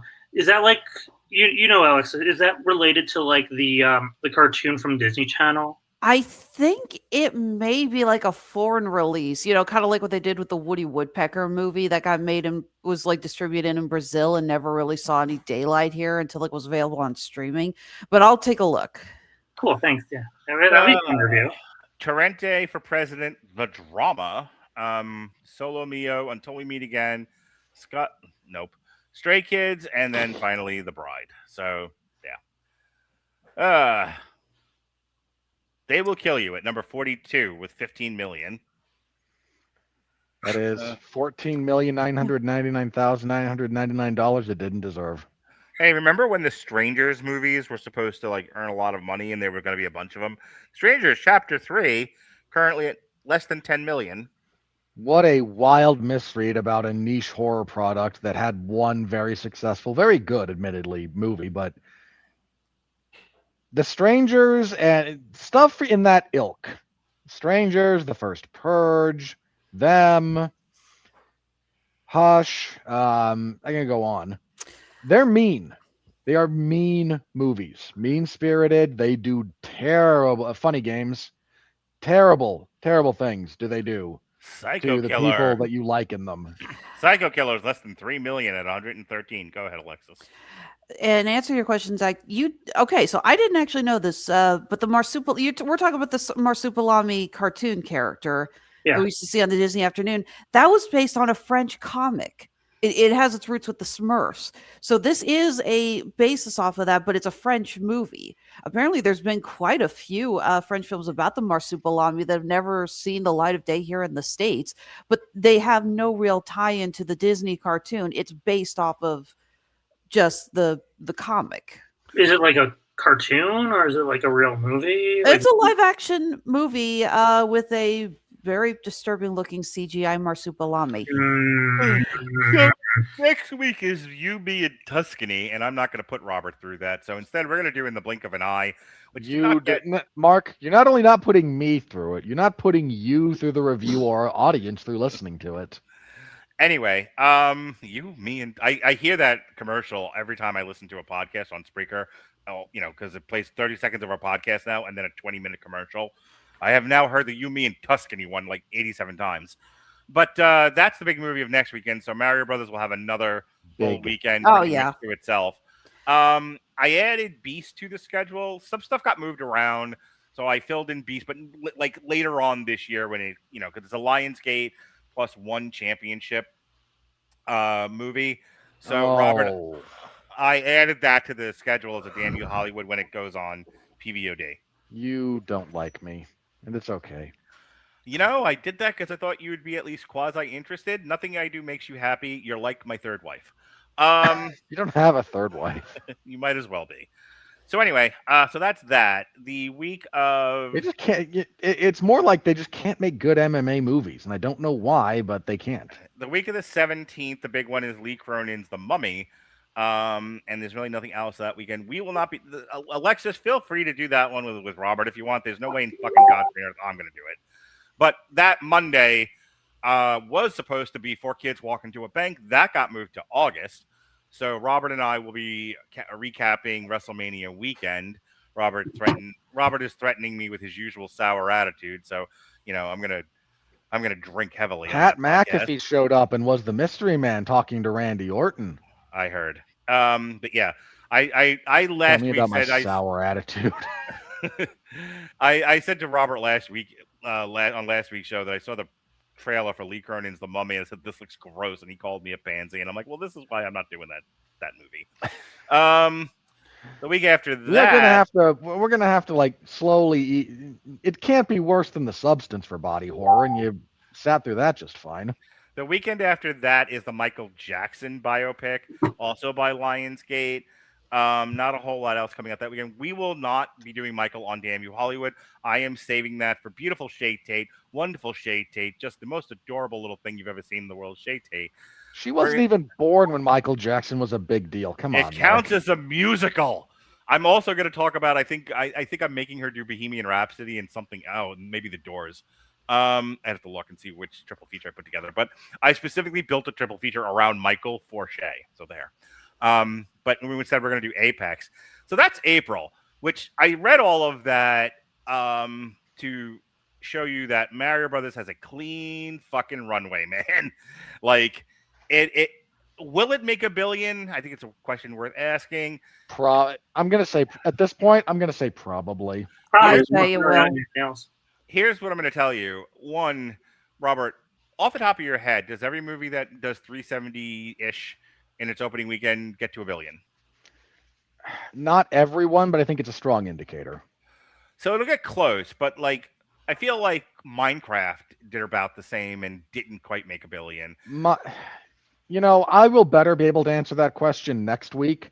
If this thing has the same percent drop that Project Hail Mary did, only about a 30% drop, yes, it will. I'm not going to beat the drum and be like, there's no fucking way it makes $1 billion. Here's what I'll tell you. What I've noticed over the last couple of years of doing this show is as every sequel is diminishing returns. The third actually building these days has been very, very difficult for a lot of franchises lately. A couple of examples off the top of my head: Wicked and Avatar. So they had sequels within a year or two of the previous movie coming out. So I'm not counting Way of the Water. I'm saying we're starting with Way of the Water. Ash and Grind didn't make more than the previous movie. I don't think that one made $2 billion, if memory serves. But I'd have to double check. It made it. Yeah, Way of the Water did make $2 billion. It made less. But also, this movie's gonna be on streaming in a week. Not necessarily. So the streaming window thing is now mostly based on performance and whatever deals they have in tax. So like when the Odyssey comes out, Big Money Chris Nolan negotiated a deal where his stuff can't go on streaming for like 6 months. So some movies, they hold on to them longer in theaters if it's doing well.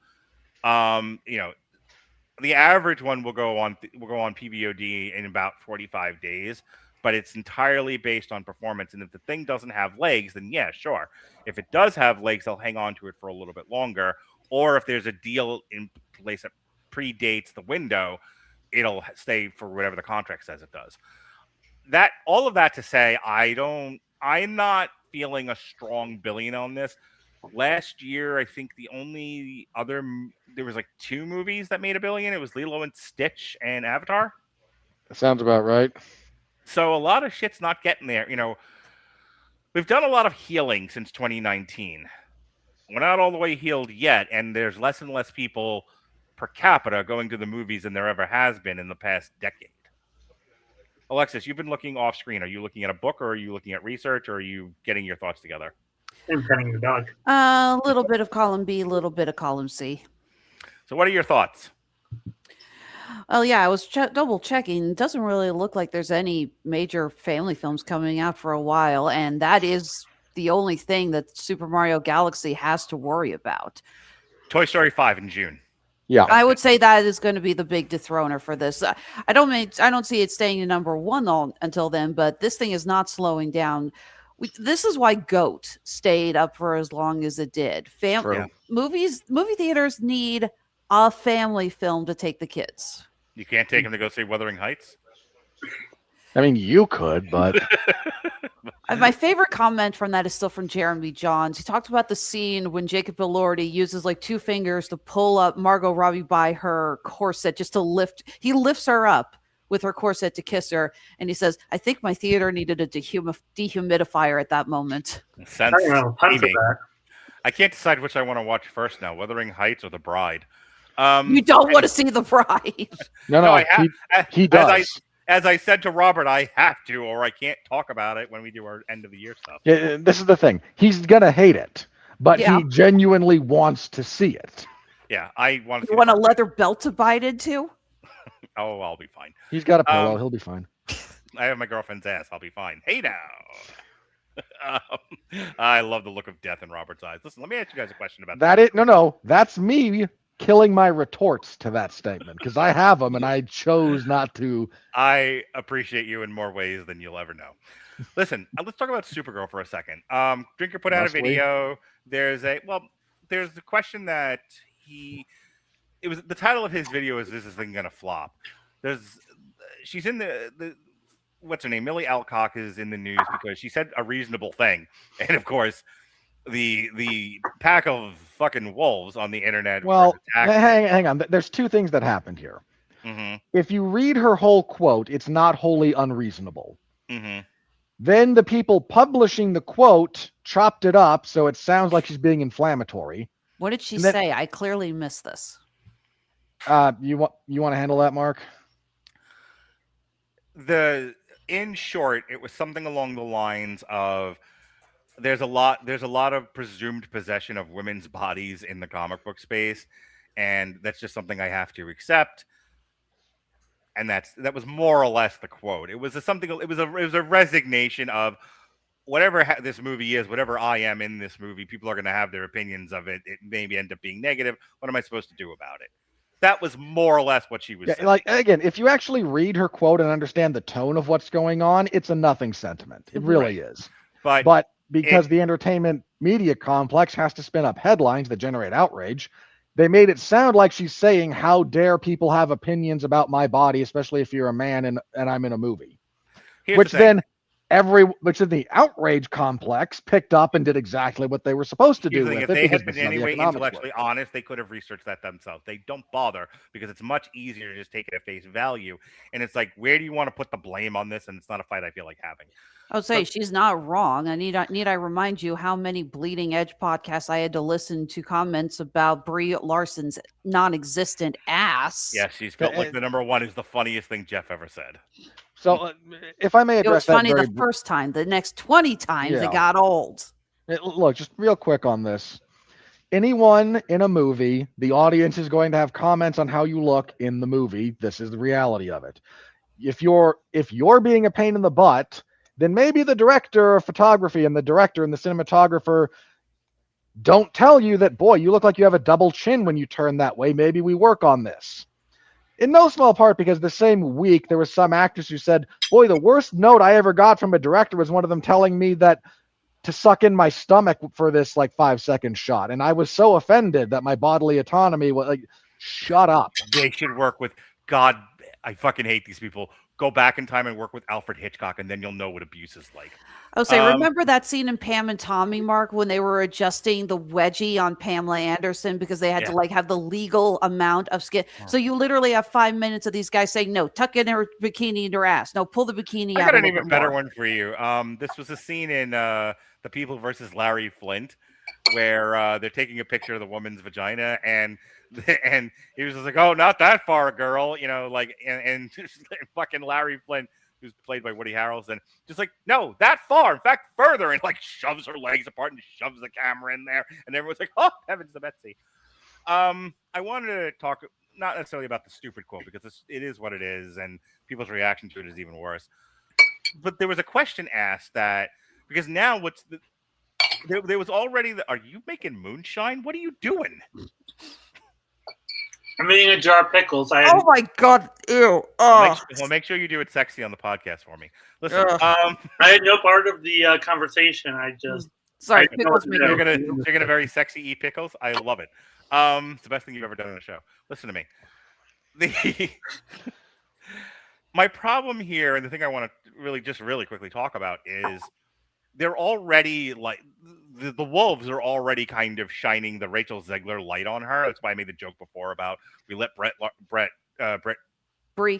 thank you, Brie Larson in, and we're shoving Millie Alcock unnecessarily into actors jail.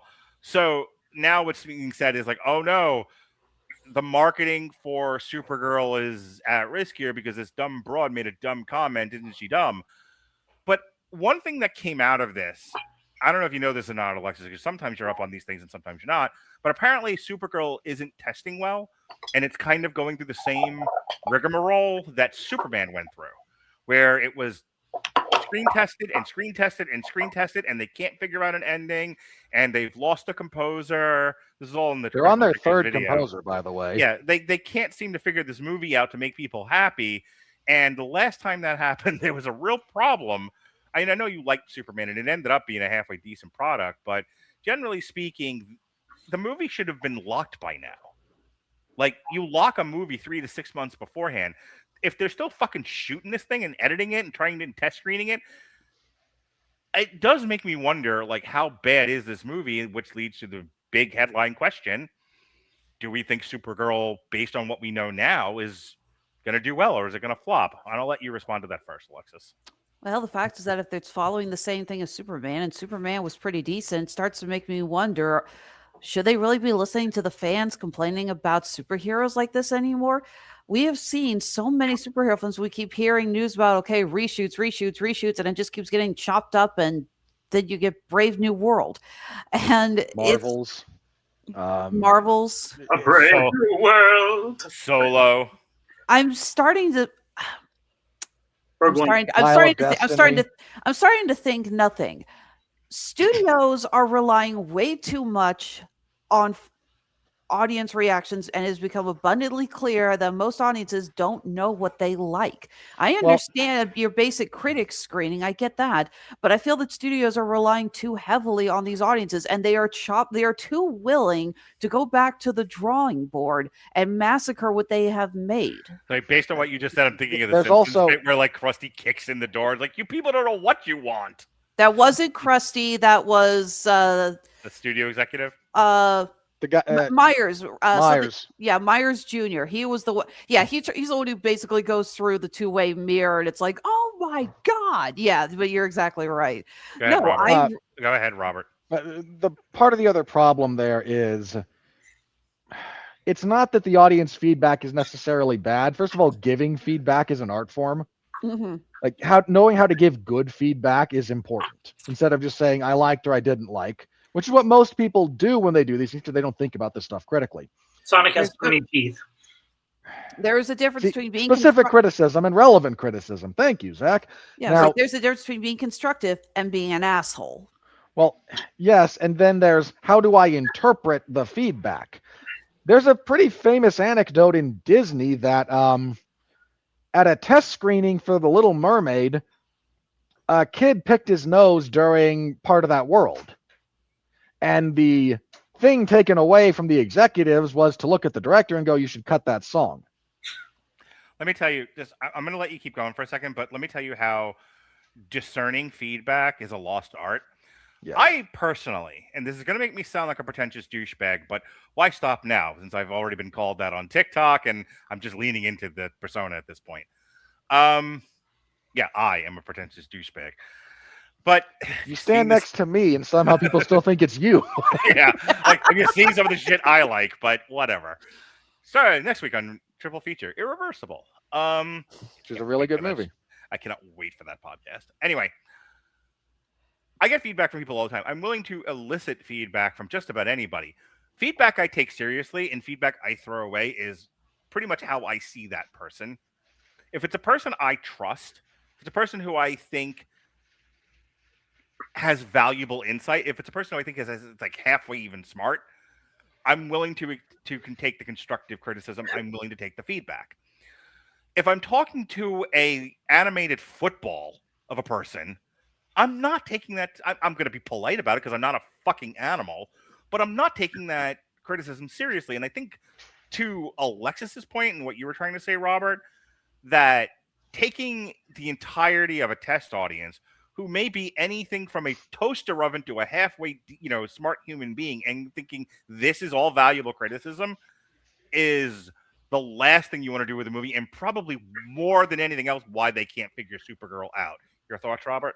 Well, compound this with most test screenings are done with people predisposed to be favorable to what they're watching. Let's say it kindly. That there. was the point Drinker made.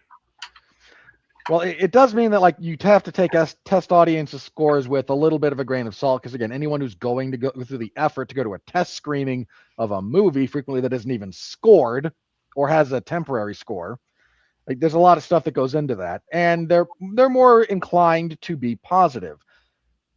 Getting mixed reviews out of a positive leaning base is something that you might want to take seriously, but you have to again filter the feedback appropriately and then decide how many more tens of millions of dollars you're willing to sink into this on your sunk cost fallacy.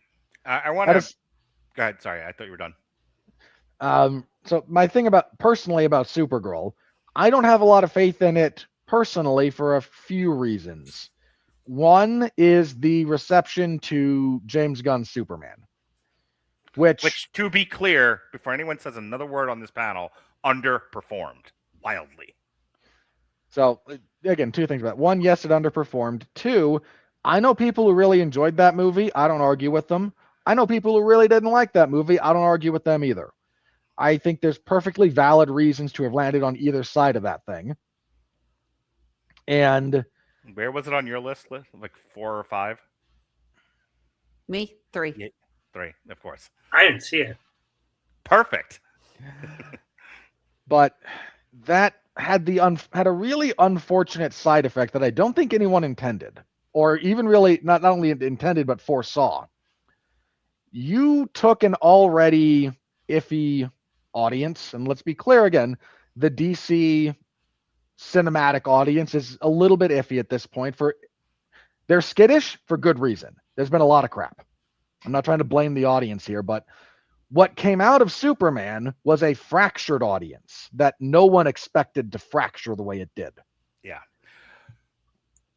So now you've got a secondary character in a movie that is, in some very negative ways, perceptually negative, evoking pretty much every James Gunn movie. So Jonas and I had this conversation because he was wondering like why he was too young. He might not have even been fucking born when he was definitely not born when Man of Steel came out. I don't remember what year Dawn of Justice was. I think 2016. It was whatever year. Oh gosh. I know the Avengers is what threw them for a loop, and they were like, fuck, we gotta fix Superman 16. 2. It was 16. Okay, so he's 3. So he's 3 when that movie comes out, and he's not really paying attention to a lot of the DC movies up until about when The Flash and Black Adam came out. Is when he got in at the worst possible time. He really did.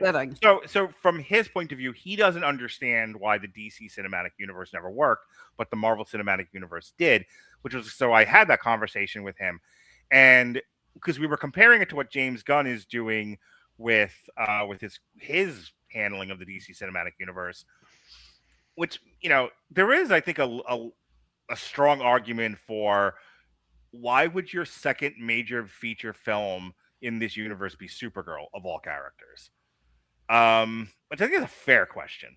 Don't get me wrong, I like Supergirl. I have a bunch of her books. I've read her comics. I've watched. You argued with me endlessly about the CW TV show. I still love the CW TV show. I will defend As that. do I. And I adore the Tom King comic that this story is going to be based off of. Yeah, Jesse and I are going to read that and review it when it gets closer to the movie. Didn't you say I could come on that? Let's see how I feel today. Yes, I said you could come on there. I believe you did ask. My point is, the Drinker made this point, and I think it's a good one, that you've already tried this once. You rushed it, bumblefucked it, and it failed miserably. And so here's your second shot at the same damn thing again. And your second major motion picture is not I think Supergirl is like beloved by some comic book fans, but not all. And we're so far removed from when that character was beloved in any iteration that you're. This feels like a castle being built on a swamp. Your thoughts, Alexis? Well, it doesn't help that, unfortunately, for a lot of people who are not avid comic book fans and didn't watch the CW Arrowverse, you say Supergirl, and it conjures up images of Helen Slater in one of the worst comic book movies of all time. That is a great movie. Not in the way you, Mark, you're not wrong, but it is not great in the way that anyone else would appreciate. I love that Supergirl movie. The stupid in that movie cannot be contained. Peter Old. My favorite thing is when I showed it to it was my daughter at the time. I showed it to my daughter and she goes, "Why isn't she still wet? She should be wet. She just got out of the water." Oh, yeah, that is part of the stupid of that scene. That whole scene is just like, what the hell is going on with this movie? No, Supergirl does have a lot to carry because of that.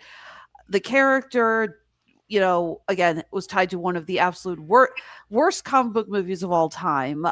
Really did not make a very big presence in comic books for a while because they killed her off in Crisis on Infinite Earths, and it was a while before they decided to bring her back.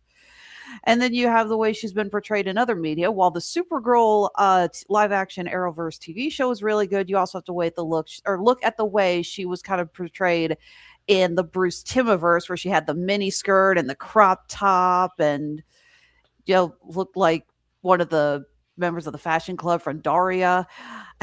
So, there is a gamble with her character. To that point, like unfortunately, she only kind of came back into the public consciousness when the Timverse had the role that Supergirl normally fills, very well handled by its roster of characters.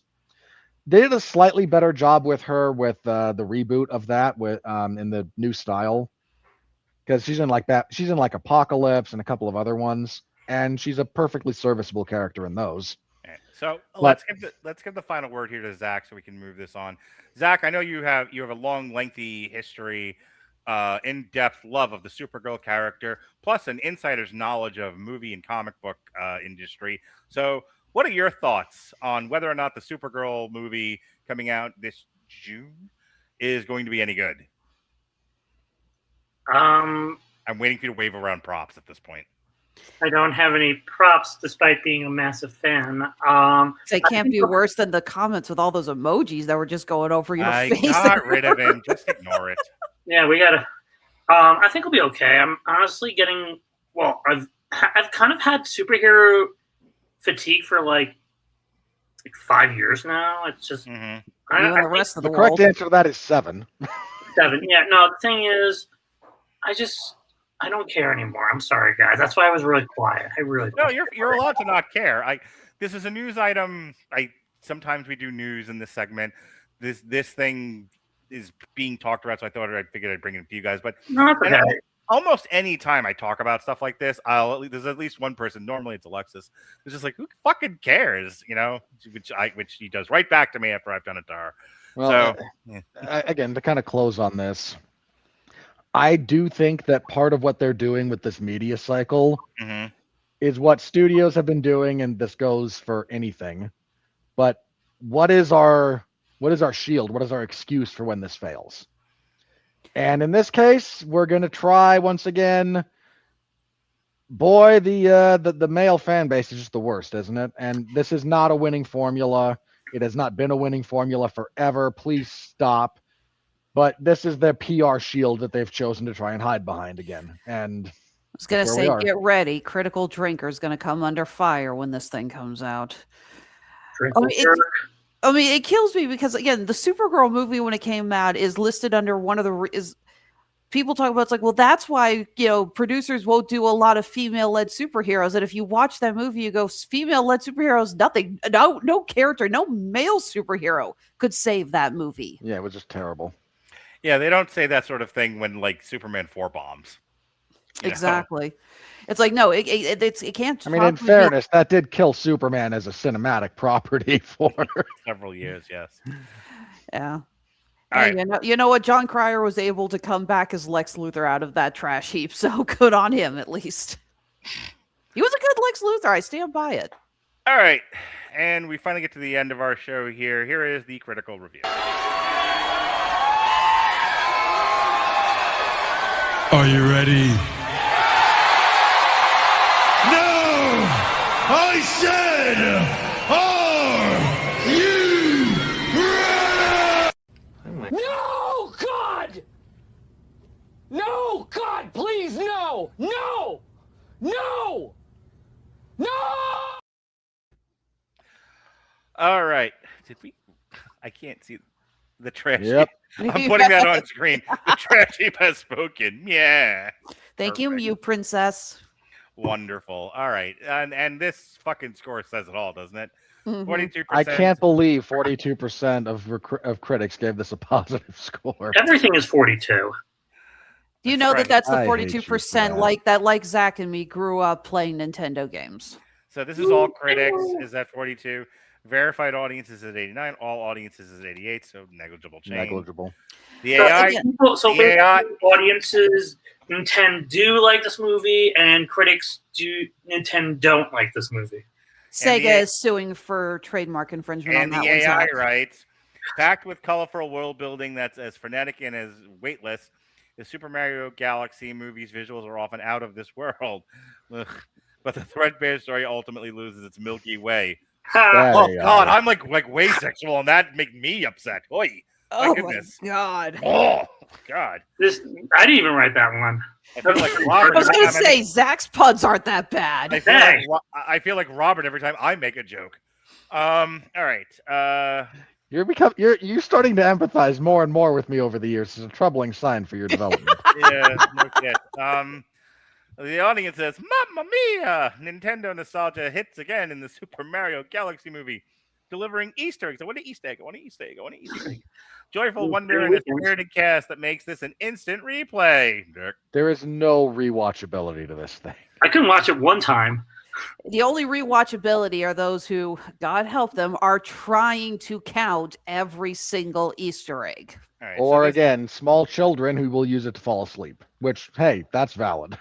all right, so this is one of Film Threat's friends, Alan. The Bowser Jr. relationship was funny, genuinely funny, and Yoshi was great to have fun to have around. But animation needs a story, and this one's storytelling needs serious work. Yeah, Yoshi adds nothing to this movie.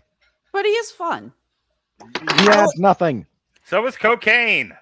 Corey Coleman of Double Toasted.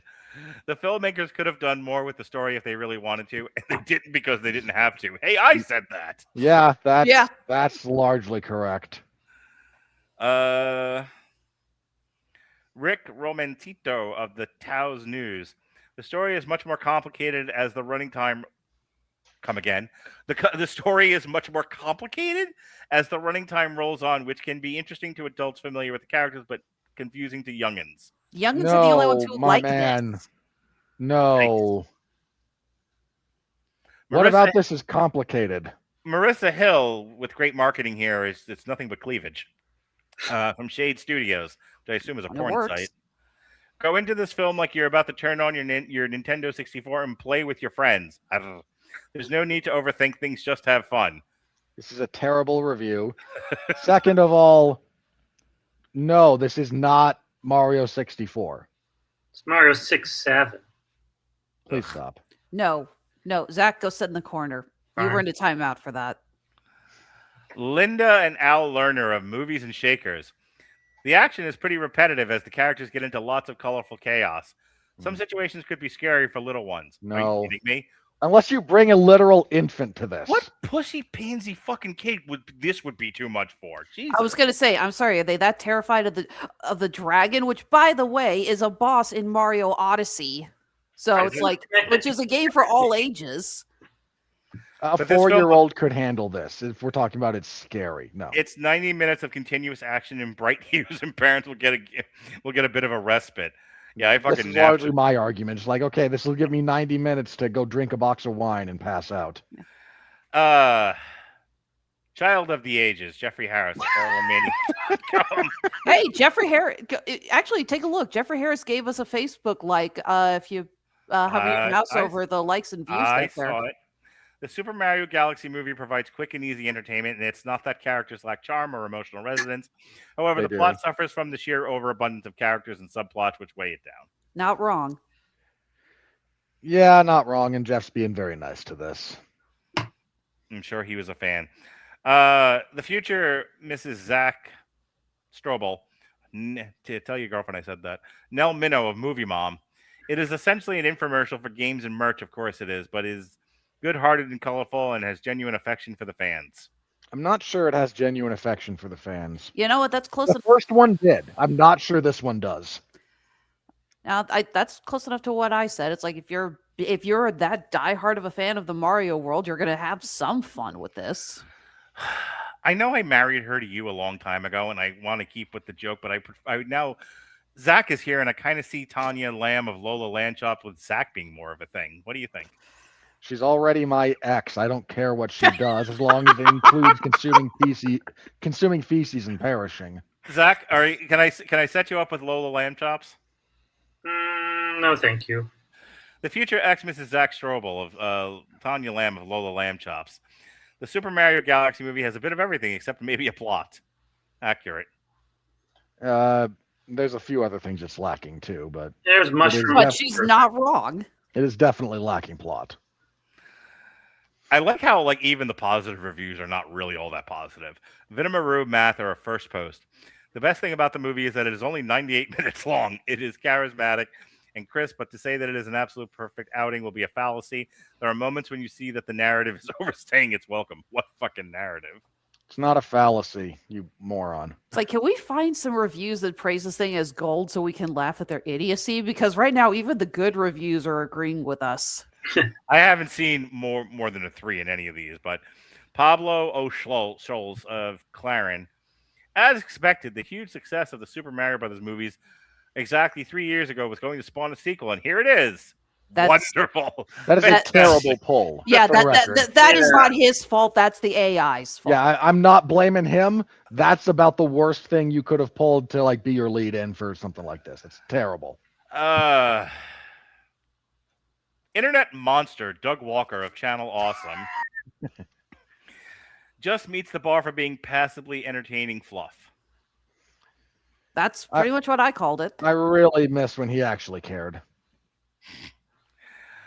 Let's see. I'll do a few more of these and I'll set you free. Also have to pee. That rhymed. David Polin of Hot Button, Substack. I think the filmmakers were intent, as many sequel directors are, on squeezing in everything they imagined, but couldn't include the first time. As a result, the film has too much action, not enough story or character. That's about right. Agreed. All right. Again. Zach, why don't you, and then Alexis, and then Robert, and I will back clean up. Tell us where you pissed from, sir. What are your plugs? Here. Well, Now we can see your pretty face. Fucking animals. all right. How dare, in a visual medium, he want his face to be clearly legible. So this has actually been for a while. So Mario, even though it came out in the 80s, is kind of a modern-ish retelling of a fairy tale. A brave knight in the form of a plumber, who is a human, saves a beautiful princess, who's also a human, from a fire-breathing dragon. Not a human. But We all play What? Ghosts and Goblins. But what if it was reversed? You can read all about it in my new book, now available on Lulu and coming soon to Amazon in a few weeks, McLaurin. It is actually, this is my second book I've actually worked on with my good friend, Andrew Keiko. He's very, very talented. And if you notice, this looks like it was drawn by someone. Well, that's because it's people used to learn how to draw and didn't rely on AI. But with all seriousness, I'm actually really proud of this book.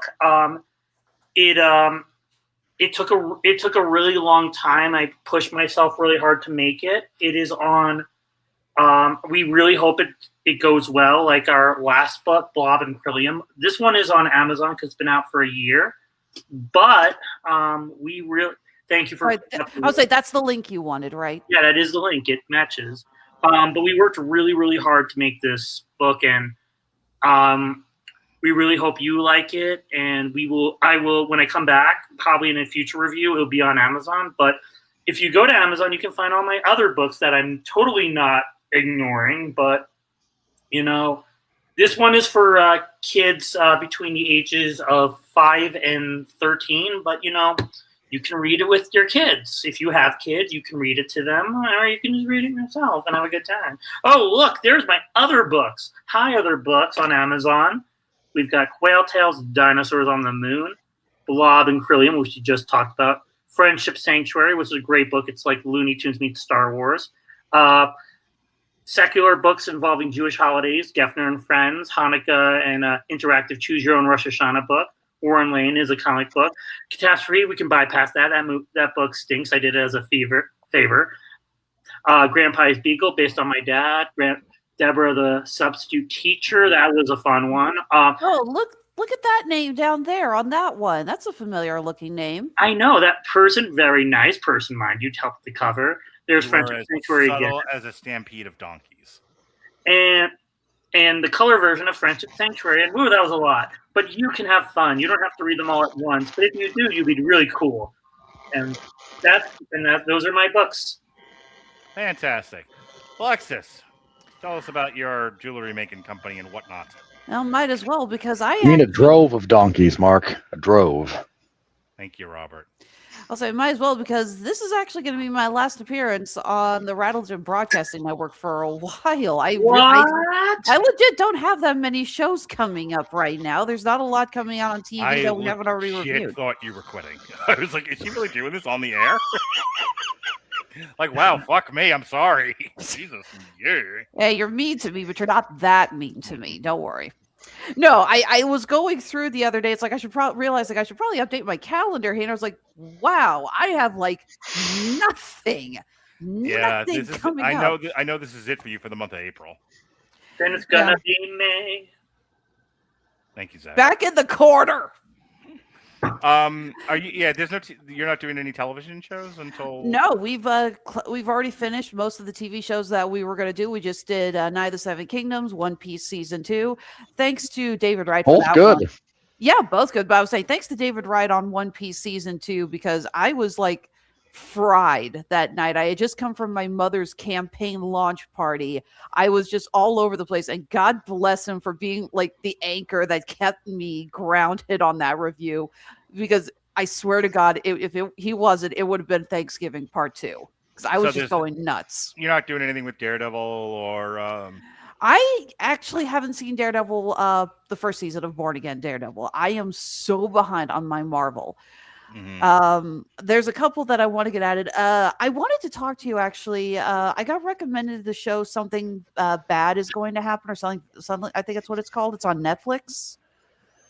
It's a supernatural. My cousin highly recommended. Uno momento. I will find the specifics. Thank you. I'm going to be telling you that I'm trying to not. I'm committed to the bear when that comes back. I will do the monster shows when they come back, because you enjoy them. But I'm trying to not take on anything new, and I'm really only trying to do this twice a week if at all possible. So just don't keep thinking of me when you think of TV. Well, but yeah, there's just not a lot coming out, and you don't have me on a lot of Damn You Hollywoods because with Mortal Kombat 2 and coming out. No, it's Something Very Bad is going to happen. Thank you. And yeah, I lost my spot on Mortal Kombat 2, so Mark, you always joke about how there's a month or two a year where you just work one. We all get worked to the bone, and that was me last fall doing, what was it, like 10 damn TV Party Tonights back to back with all of the Stranger Things recaps and every other show. Well, real quick, so the Monday May shows look like this. We have a triple feature of The Bluff, War Machine, and Good Luck, Have Fun, Don't Die. The following week is Mortal Kombat. The following week after that is Pretty Lethal, Mike and Nick and Alice, and Thrash. Robert, heads up on that one. Just send me the invite. I will do what I can. You're already there, pal. And then The Mandalorian and Grogu. Yeah, I think that's your next Damn You Hollywood. Mm-hmm. No, that's probably fun. That's May 25th. Yeah. And then yes, you're on The Boys. Finally wrapping up. I would say, do you two want to put in your votes for who's good? I'm not participating in this, but they can if they want. Robert, I think he wins at this point. I'm willing to bet that Eric Kripke has just gone off the deep end enough to go, it's all terrible. Evil wins. Blah. Jesse put in his vote. He thinks Ryan will be the one to take down Homelander. I mean, logically, yes, but Just saying, I thought it'd be fun if we all put our votes in before the finale. the happens, answer's see which one of aliens. us is Aliens right. show up and they fix everything. Okay.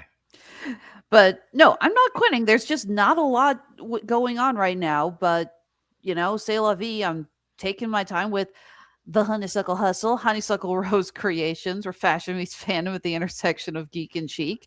And it's equal, the Honeysuckle Side Hustle. Not a side hustle. It's my main hustle. I know you're going to have a side hustle though to support the main hustle in the near future. Like, Yeah, I'm making a bad Robert. joke about the economy. That's all I'm doing. Yes, Robert. We all have to work 3 jobs now because the economy is collapsing. yeah. Tell me about it. When the AI bubble bursts, it's taken everything down with it. There's so much money tied up in that crap. I swear to God, when they finally learn how to connect AI to 3D printers, I'm out of a job. Don't give them ideas. They already have them. I actually saw something today about the real reason the economy is going to collapse is the Japanese are no longer buying U.S. Treasury bonds. So No, that's not going to cause the economy to collapse. That's intergovernmental issues, which, don't get me wrong, are very, very real. But the major problems at the moment are that's a component of it. Like there's the other thing I saw was dear TikTok morons, the economy's complicated. There's a lot of things going on here that are influencing. The other thing I saw, then I swear the new Supergirl movie. And then I want to get out of. I'd like to finish, and then I can let Alexis do what she was doing. The other thing I saw was there's a movement to try to not have to buy oil in U.S. dollars. That's another thing that's being talked about. But hey, that'll be up next on the Whiskey Rebellion. Robert and I will enumerate all the ways the economy is going to collapse. Go ahead, I'm Alexis. sure our listeners will love that. All right, but yes, Honeysuckle Rose Creations, where fashion meets fandom at the intersection of geek and chic. And guess what? If you are a Mario fan, even if you weren't a huge fan of this movie, but you are a fan of the Mario world, we've got fun Mario-themed items. We got our one-up earrings. We got hair barrettes with the mushroom power-ups. We got the basic power-ups charm bracelet. This is fun. It's the Mario Monopoly tokens with star power-up charms. And you know what? If you're not a big Mario fan, but maybe you're a fan of a certain other Nintendo property, we have got tons of Zelda items. We got our Twilight Mirror earrings. We got Navi earrings. We got the Sheikah Slate bracelet. We have our limited edition Korok charm bracelets. Does not come with Korok seeds. They don't jump out and shout, "You found me." I'm hanging out with the guy who can do whatever you want in your own free time with it. I have a friend who was currently playing. He just finished Breath of the Wild, currently playing through Tears of the Kingdom, and he has made it his life's mission to terrorize every Korok he comes across. He just learned how to attach one to a rocket. Wasn't there a Black Mirror episode about this? What, the Koroks or me? Just keep going. You should send this guy the link. Okay. You just gotta burst the damn bubble, Zach. All right, but yes, we like I was saying, we just wrapped up Planet Comic-Con this last week and had an absolute blast. I got to meet Tom Ruger. Besides Zach, anyone else here know who that is? Is he the guy that invented the gun? No, he's a voice actor of some No, kind. he's not. No, he's not. No? Oh, who is he? The creator of Animaniacs. Oh, cool. And he is awesome and very nice. And Did you see the TikTok I sent you of President Trump doing all the nations of the world? Yes, and I flipped you off for it. Nice. Okay. I haven't seen that. Send that to me, Mark. Oh, will do. But yes, even if you're not a big Nintendo player, we got tons of fun, geeky jewelry for so many different fandoms, and it's all upcycled from old game pieces: Monopoly, Clue, Scrabble, Operation, Dominoes, Dice, the list goes on. We have stores, as you can see here, on Etsy. We also have our store on Handmade at Amazon. And I am actually currently working because we have our consignment work in Des Moines and Oklahoma City, but we just inked a deal with 2 new stores, one here in Kansas City, specifically on the independent side, and one in Columbia, Missouri. They just put in a big wholesale order. So I have been working my brains out trying to get all that done. But if you're in those areas, go ahead and check it out. Again, that's Hexagon Alley in Columbia, Noctera Bookery here in Independence. Again, you can find us on Etsy, Handmade at Amazon, and you can always follow us on Facebook, Instagram, Blue Sky, screw you, Twitter, and TikTok. That's Honeysuckle Rose Creations, the intersection of geek and chic. Yesterday was supposed to be a review of Happy Seasons 1 and 2, but Jesse's life got in the way, so that's rescheduled for a week from this Wednesday. This Thursday, I get to share with my friend Robert Winfrey, my best friend Robert Winfrey, good to his mother, Robert Winfrey, just slightly worse than Shay Tay, Robert Winfrey. And That's your new unit of measurement is yes. How many Shay Tates are you? Yes. And I'm going to be showing him one of my favorite movies of all time, a movie made for adults even, Bulworth. It is directed by Warren Beatty. It's a very prescient movie. I absolutely love it, and it's right up there with Bamboozled. It's something that I never thought to talk about on here because it's not connected to a comic book or some bullshit. But, you know, we're still having fun. 2 years ago, I declared this was going to be the year we had fun, and we're still having fun here on the Rattle Legend Broadcasting Network. Look at Alexis. Contractually mandated fun. Look at Alexis. Couldn't she be having more fun? Not even a little bit. She's literally Mandatory fun. She's about to explode from all the fun we're having. So, having said that, I wanted to introduce Robert to Bulworth because I know he'd never seen it before, and we're gonna have fun. And we're gonna have fun talking about it. And you're wondering, like, don't you normally do that with like a triple feature? No. One, I don't have to, and I've learned this with Damn You Hollywood as well. I don't have to load those shows up with Robert. Robert and I can fill 2 hours about just about anything. So I don't have to load up movies to fill time. So we're going to spend a good hour and a half talking about Bulworth, and it'll be the best hour and a half any of us has had in like 6 months. It's a lot of Bulworth. You ain't just whistling Dixie. Next Sunday, after I take my son for his birthday dinner, we are going to do the Metal Hammer of Doom. We're going to be looking at the very last ever Megadeth album, Megadeth Allegedly. self-titled. Oh yeah. And then a week from tonight, this came out in, I think, February. It's taken this long to find an open spot on the calendar for us to talk about it. This is a Hulu movie in the blink of an eye. I think it debuted at South by Southwest, won some sort of award. It's an adult science fiction math movie. It's not getting great critical reviews. People are really struggling with it. So I'll be curious to see what Robert and I think of it. Did you see a math movie? Yeah. Look up the description. I'm not joking about People don't like math. So Happy is Wednesday the 15th, and then probably my favorite podcast that I've put together for the whole year. Right now, I think it's just Sean, possibly Kat. I've invited Dorian because I want to hurt his soul. We're looking at French extreme movies, as the AI told me that's what you should call it. Irreversible, Boisez-moi, look it up in the original French, and Trouble Every Day. I can't wait to talk about these movies. It's going to be fantastic. So I'd make a joke about your opinion of women, but would it be a joke though? Okay, don't you see when I try to make the joke and then you actually make the joke, it makes me look silly, Mark. That's fair. I'm not a silly man. All right, silly Willie, go ahead and do your plugs. Speaking of silly, I cover mixed martial arts and professional wrestling over at 411mania.com with the utmost seriousness. It is WrestleMania season. In fact, WrestleMania is this Saturday. Nope. No? It's the 19th. Oh, 2 weeks. Not quite. Oh my God! It's next weekend, not this weekend. I don't care. It is the 18th and the 19th, pal. Okay.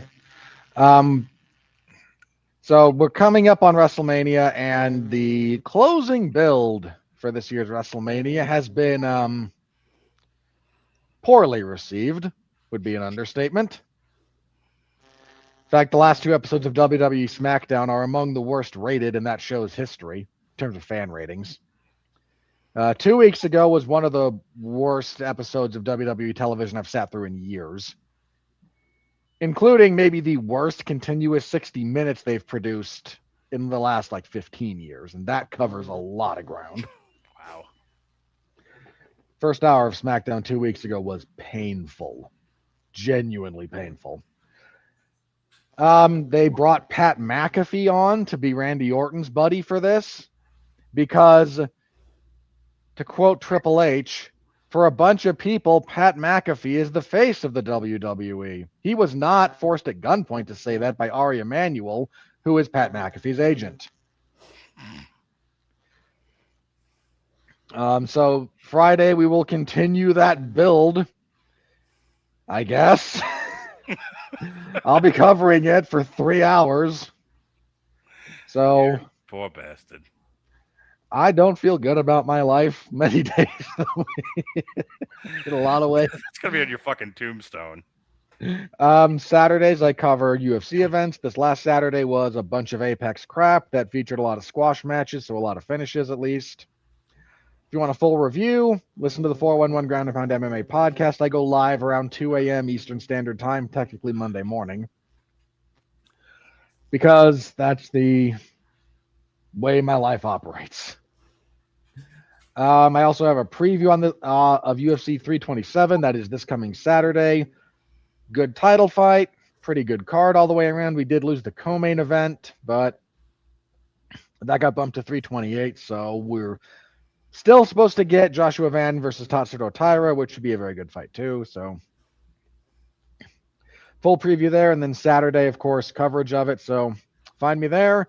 Find me Thursday back here talking Bullworth, because Ghetto superstar. That's what Robert Winfrey is. that's what you're in store for, folks. Tune in for the full month. Yeah. And yeah, next week, more of the same. We hope you all enjoy. Thank you very much for being here, for tuning in live or after the fact. Any way you can interact with the product, of course, is always appreciated. Whatever is applicable to your platform of choice, please throw us something our way. We appreciate the heck out of it. All right. For Zach, lovely Zach, you're three shade Tates in a coat.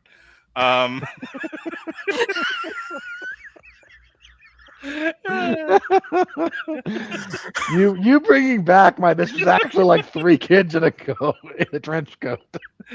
I am so messaging Dorian and telling him you said that.